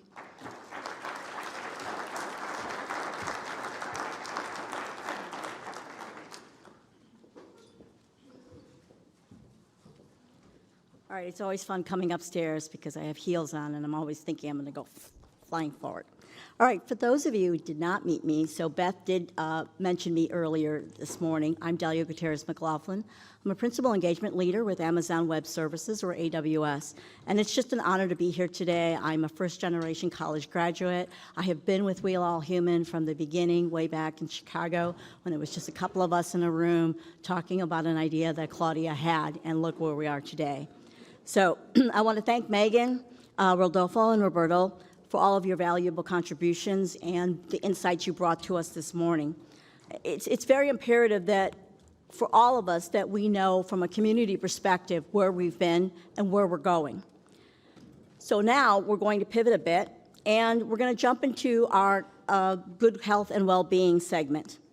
And before we kick off that panel, after this panel, we're going to have a bit of a break, and it's going to be an opportunity for us to get together and take a photo outside in the front of the building.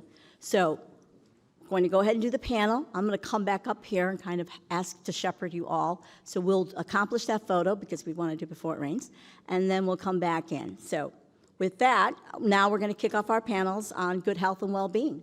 So come on board.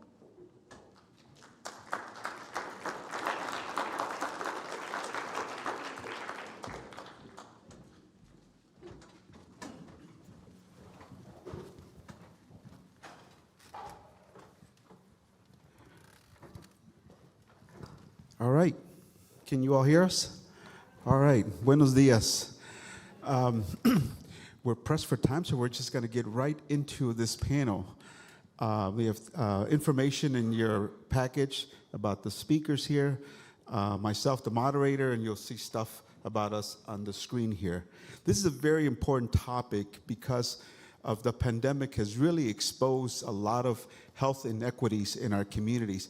Prior to the this crisis, if you will, there was already too much inequities in our community, especially as you saw the numbers increasing over the last 20 years. Prior to the pandemic, Latinos still had a lot of challenges in the health field, lowest insurance rates, younger chronic illnesses, and so forth. So now, as we look to the future, and now the pandemic's sort of waning, not officially over, you know, what are the challenges that we're facing moving forward? So we have three distinguished speakers here from the state of Minnesota that are going to lead us in sort of the conversation and so forth. So I am going to start off with Rosa to maybe just start the conversation about what are the challenges here. You're from Minnesota. What are the challenges in the region that you've seen, particularly during the pandemic, and what's being done in the region to address some of these inequities? Muchas gracias. Buenos días a todos y a todas. It's a real honor and pleasure to be here with you and with these distinguished panelists, including my paisana Guatemalteca, Ruby. So Guatemala is in the house, yeah, another commercial. So to respond to your question, there's little research actually around those issues in the Midwest. And I was kind of excited this morning because we were going to hear a little bit more of data regarding the Midwest itself. And so the little research that I was able to find around what are those challenges and those barriers, including for the pandemic, the little research that I was able to find point to very similar trends and very similar issues that as a state council for the state of Minnesota, we are a state government agency, and we are a bridge, and we connect the communities in Minnesota with the state legislature and state government to provide policy recommendations and legislation and other issues that are important for the community. And we have every legislative session an agenda that is pretty much informed by the community through listening sessions that we conduct, particularly in greater Minnesota. And so they are very consistent with Minnesota as well. And those have to do, and I think that Rodolfo mentioned some of them, they have to do with the lack and limitations in health insurance coverage, the high costs of health care services, the communication issues between providers and the patients, that has to do with language barriers and the lack of enough interpreters, particularly qualified interpreters to serve to these patients, particularly immigrant Latinos. And also transportation concerns, and that's something that the CEO of 3M also mentioned this morning about how difficult it is, particularly in greater Minnesota, to get to a health clinic, to a hospital, because of the distance. So those 4 issues have been also been told to us by the community when we do those listening sessions. So when we started re-engaging with communities across the state, the 2 main issues that they mentioned again were the lack of health insurance, the lack of health access access to health insurance, and also the need for more and better trained medical interpreters. Latinos in Minnesota, 22% of them lack health insurance. It's the highest percentage for all demographic groups in the state of Minnesota. And it's very reflective also of the percentage nationwide.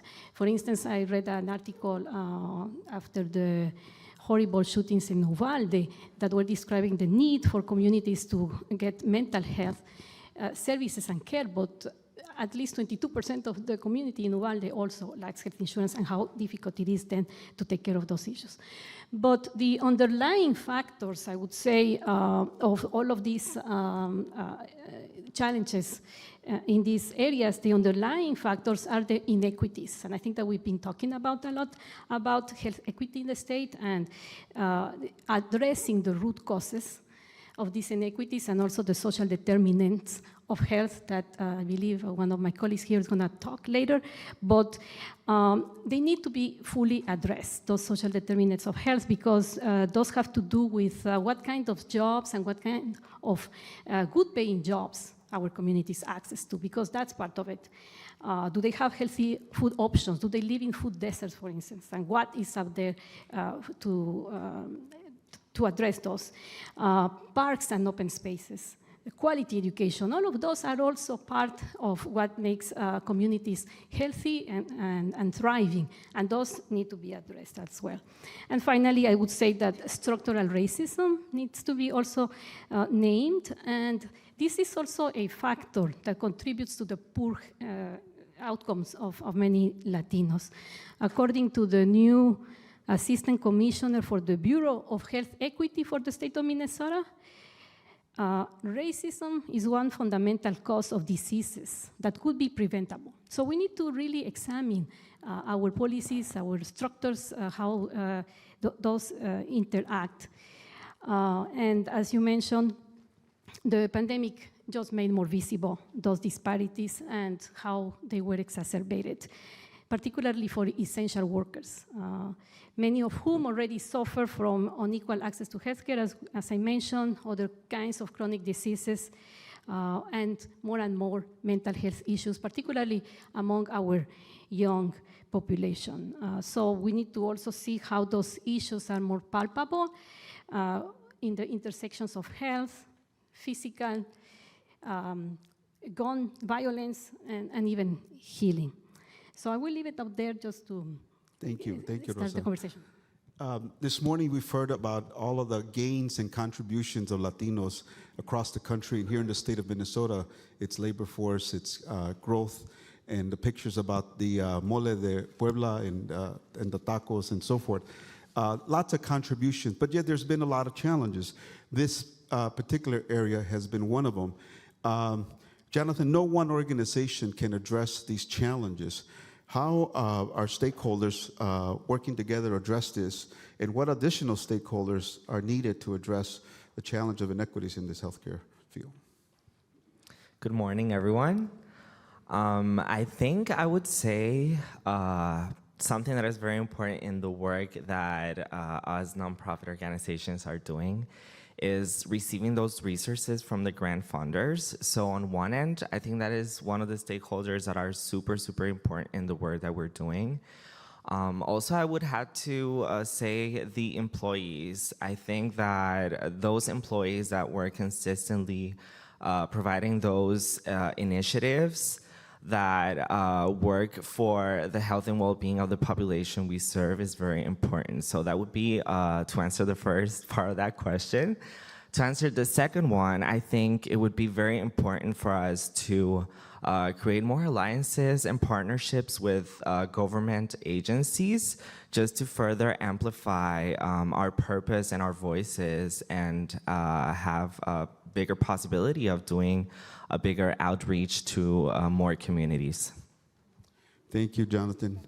Ruby, you've been doing this work for years, and at CLUS, it's certainly an organization taking the leadership in this space. Most recently, you sort of did your own identification of the social determinants of health. Could you share with us what are they and how you're approaching this work? Sure. Buenos días, todo mundo. Good morning, everyone. Yes, first I'll provide some context for those who don't know about there's a pie chart, and unfortunately I had visuals, but we couldn't get them up there. But if you picture a pie chart, and what it tells you, according to the State Department of Health and the Center for Wellness, 40% of your well-being. So think about it in a micro level, on an individual level, and then as a society for the Latino community and the macro level. So this is how we do our work at CLUS. 40% of your well-being is focused on your social and economic environment. 30% is based on your health behaviors. So in healthcare access as well. So if you think about it, 70% of your well-being is surrounded by these two emerging pieces. Only 10% is based on your environment. You know, if you don't have parks in areas where people can go walk or bike. In Minnesota, we're very proud of our parks and green areas, and certainly corporations is one of the big things they sell, right, to employees. 10% is genetics, and if you have obesity or high blood pressure in your family, well, that will impact your wellness, your health care. And so when you think about the 70%, that's how we do our work at CLUS. Our work is holistic, multi-generational, and is interconnected. We provide the services that help bring community, meet them where they're at, so a person can come to the organization because they lost their job. And not having an income is providing stress. And we have clinical behavioral health services available. We have social workers that are also providing in-home services for families and parents in particular to go see what are those behaviors, what is the environment that they live in. With the pandemic, housing, access to food, cultural food, and healthy food. Of course, many of our people live in food desert areas. Many of our people live in childcare desert areas. So those are barriers that are impacting not only your socioeconomic mobility or ability to be stable, but also impact the levels of stress, chemical health, all those services. So what we do at CLUS is we provide not only the bilingual, bicultural services where we're able to, and we try to foster that work in other nonprofits and bring a voice to the table.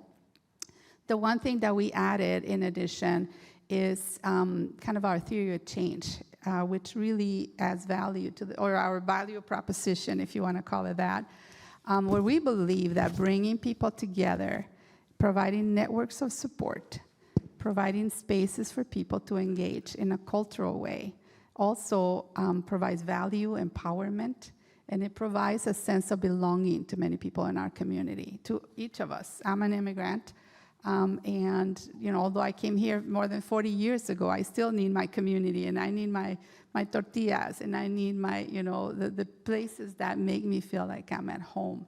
That's what we try to do, and I think for many corporations too, where I have seen as they recruit people from outside the state, it's also important to think about what are we providing to support them in all these other ways, socioeconomically, but also community-wise.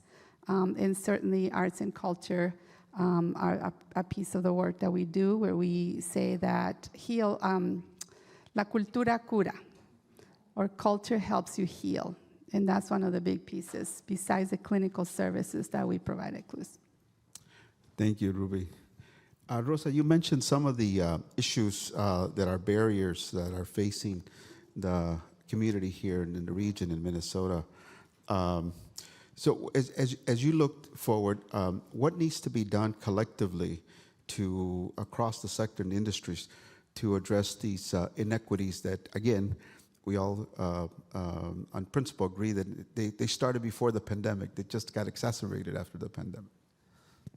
Yes, I think that Ruby mentioned some of them, when she mentions community, and those solutions need to be community driven. I mean, they need to be found where the issues are and where people have a stake, particularly in their localities. So they should be also focused on the development of health education and health promotion and prevention interventions, but that they recognize these barriers and how they are unique to Latinos in those communities, and not every community is the same. So not one recipe is gonna work for all of these communities. As it was the theme of this summit, we need to recognize the nuances. And I think that the data also gives us those nuances and a guide for this, for the design of these interventions that have to also take into account the unique attributes or characteristics. So those interventions need to be grounded in the values, the beliefs, the norms, the culture, what's already in those communities. And that also includes a healthcare workforce that also reflects the patients that they treat. So that comes with the recommendation or the strong advice that there needs to be more encouragement and investment for young people to also choose STEM careers, to be doctors, nurses, physicians, etc. Then there needs to be a multi-sectoral collaboration, and I think that you alluded to some of them, including corporations or businesses that have these kinds of innovative solutions, and companies like 3M, but that also needs to include government and the local public health entities. And most importantly, those solutions need to be evidence-based or evidence-informed solutions and very bold public policy.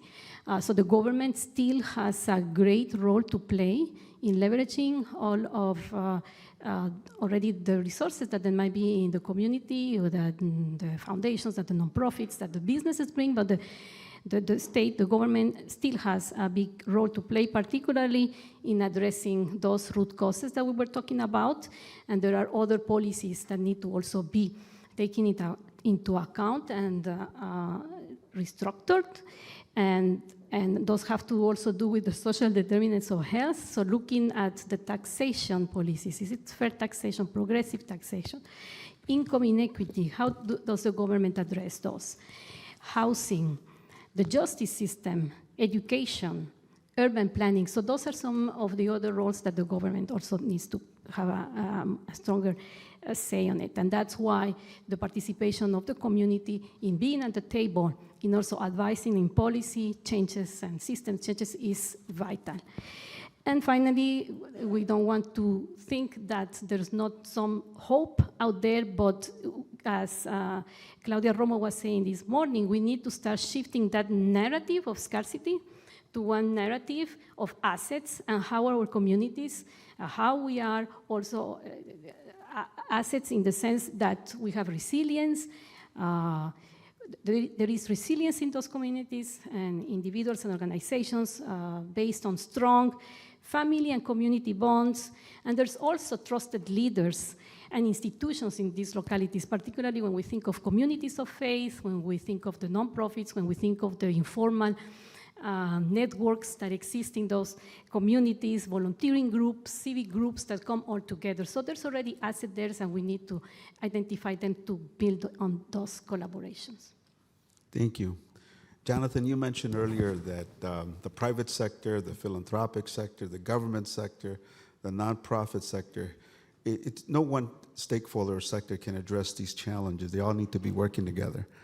Can you share some vivid examples of what you've seen or what needs to happen so that all these sectors are working together to address these challenges? So like I mentioned before, it is very important for multiple leaders to work together alongside the community to address these issues and create networks of support that promote and foment the health and well-being of the communities that they serve. And actually, there is right now an initiative specifically that's for queer youths that we are participating alongside with 5 other nonprofit organizations, including Clues.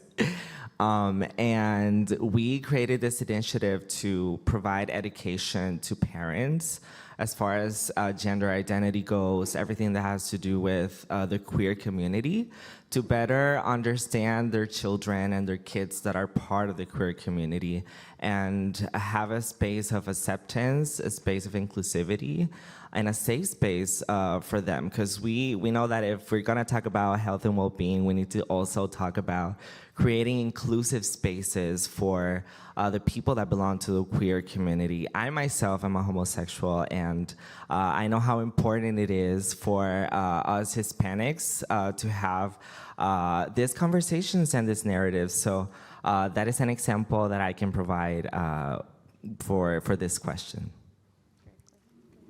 Thank you. Ruby, I'm not surprised by what you mentioned. It's at least 70% you identified, if I understood you correctly, social and economic and health, direct health are the issues. As you think about moving forward, what needs to change? What needs to be done differently to really address those root causes? Or we definitely have to figure out ways of approaching this, especially now after the pandemic. I think I'll frame it a little bit around the transformational work that we are attempting to do. And I think as a community, as a broad community, when we look at the macro level, for me, it's 3 things. Changing narratives, and there will be some conversation later around that. But changing narratives is kind of where so all 3 are changing narratives, changing behaviors, and changing systems.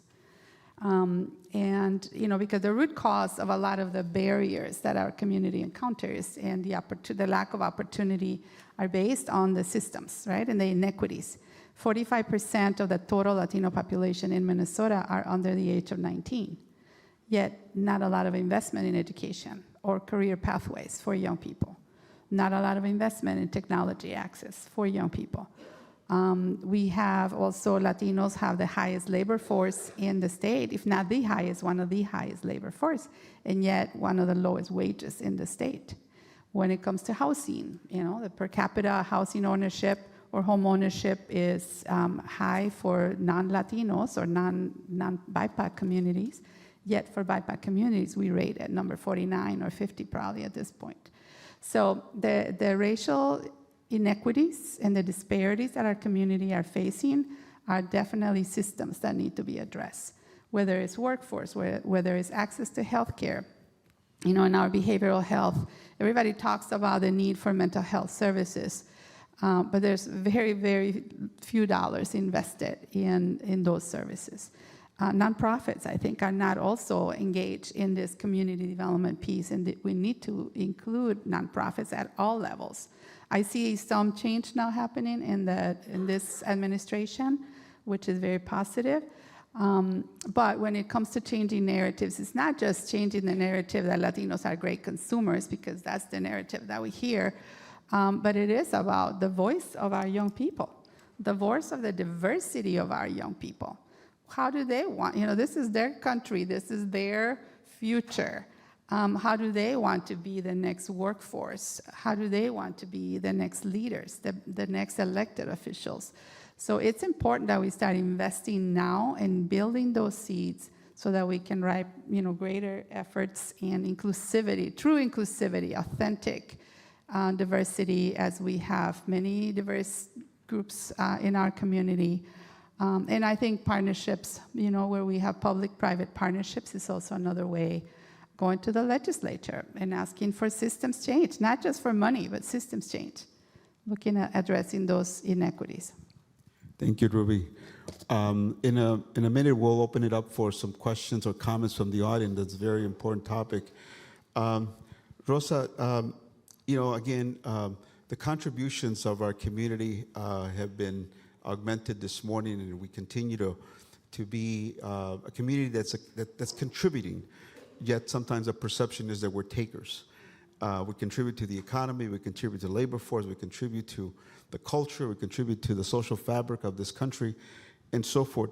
So what do we need to do different for the rest of the population to recognize that, and also recognize that we will be contributing as well to this issue from our own personal responsibility, trying to get better and so forth? What would, if we were to avoid another crisis in our community because of the inequities that exist, what will we need to do differently moving forward?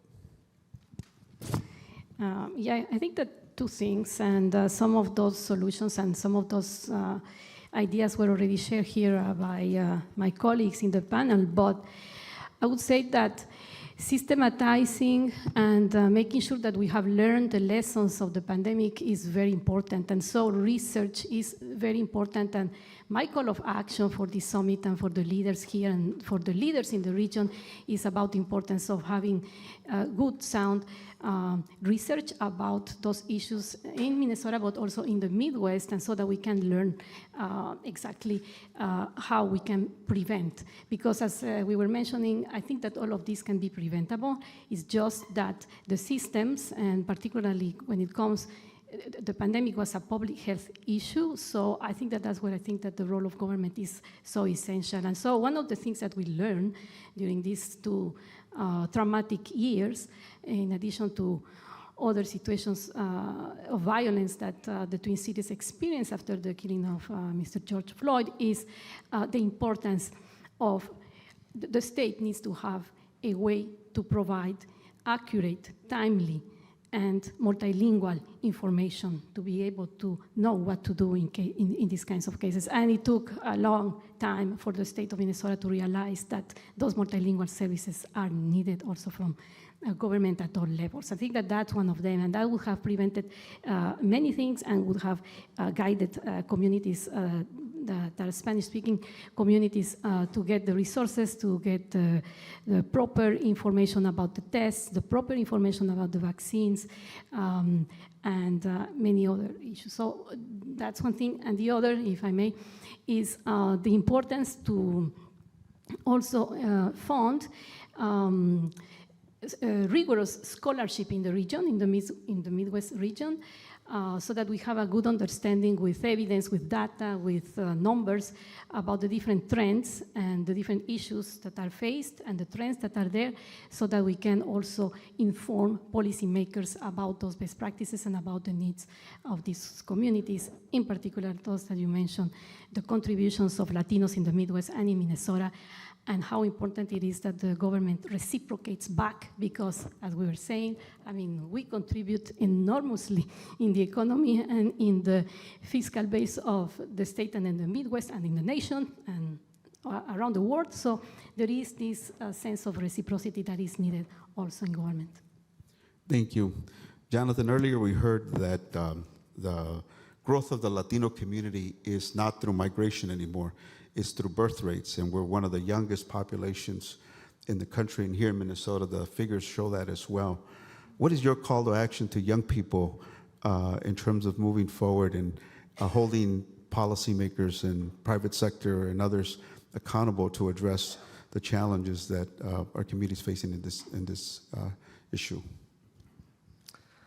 My call of action for young people, I would say, is to become leaders and to take up space. The work that we're doing is for them to be better to provide to our society. So I would say for them to not to be scared and to take up space, be the leaders that they want to be.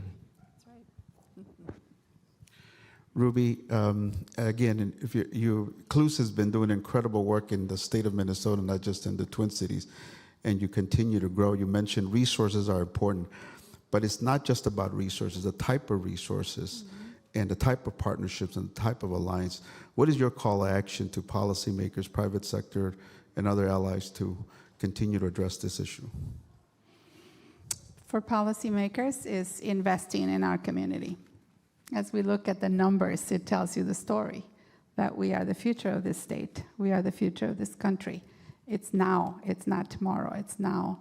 But the lack of investment, I think, in not just, again, not just money, but lack of investment in looking at what are those transformational pieces that we need to work together in changing. Those approaches that are holistic, that include multi-generations, are important as well. Not just, we're working with youth.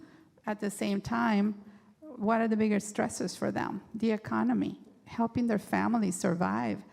Our undocumented community has been left behind. And, we have a large number of undocumented families and underinsured and uninsured families. During COVID, that was exacerbated, where the stressors became the big pressure for young people, because they were the ones that families depended on to bring bread to the table. And so we were not prepared in terms of access. Our undocumented community did not get any helplines as many others received. So we as a nonprofit, many of us had to go raise our own funds to help the families that were not getting any cash assistance. So we were definitely not ready, and I think this COVID in the coronavirus has been teaching us a lot of lessons in what we need to invest as a community, because these are our neighbors, these are the families that, we are part of the bigger Latino community. Thank you. I'm just going to try to synthesize here and sort of add my call to action as well.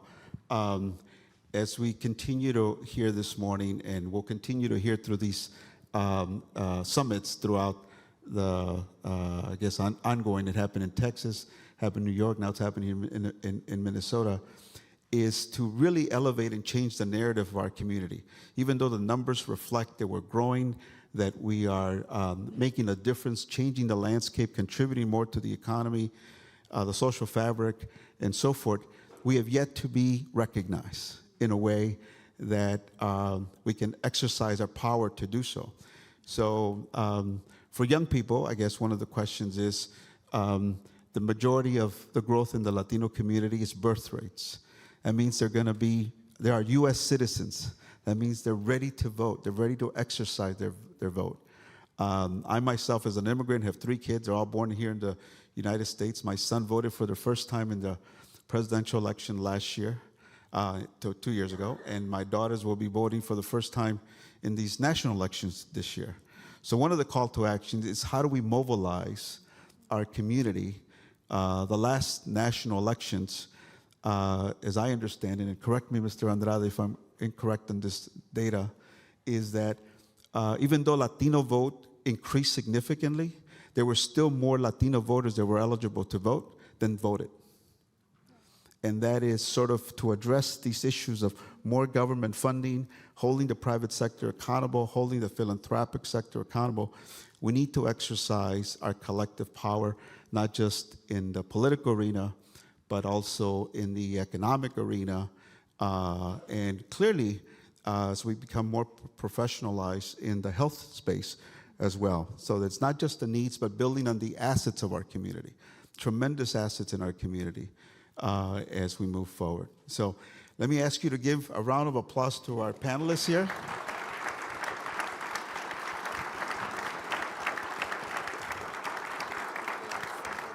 And thank you, everyone.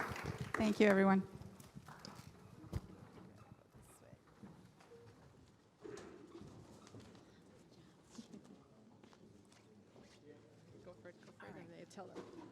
All right, thank you very much, Raul, Ruby, and Rosa, and Jonathan. Thank you very much for that first segment on good health and well-being. All right, so we're going to get our blood flowing a bit. Going to get up and stand up. We're going to have Yes, a bit of a so coffee break. we have a lot of Hispanics, Latinos, allies, and advocates in the room, and it feels like it's still very quiet. So I'm going to check if the coffee has enough caffeine. Right. But in the meantime, to make sure that everybody is up and ready to really go from invisible to visible, we'd love to invite you to get the group photo. As you heard before, we raised the first Hispanic flag last year. Yes. So we want all of you there. So maybe it'll be a testament of something that you can bring into your companies as you leave this event. And maybe this Hispanic Heritage Month, we all raise the flag. So with that, we have Marjorie Henkel over there. Marjorie, if you don't mind standing up.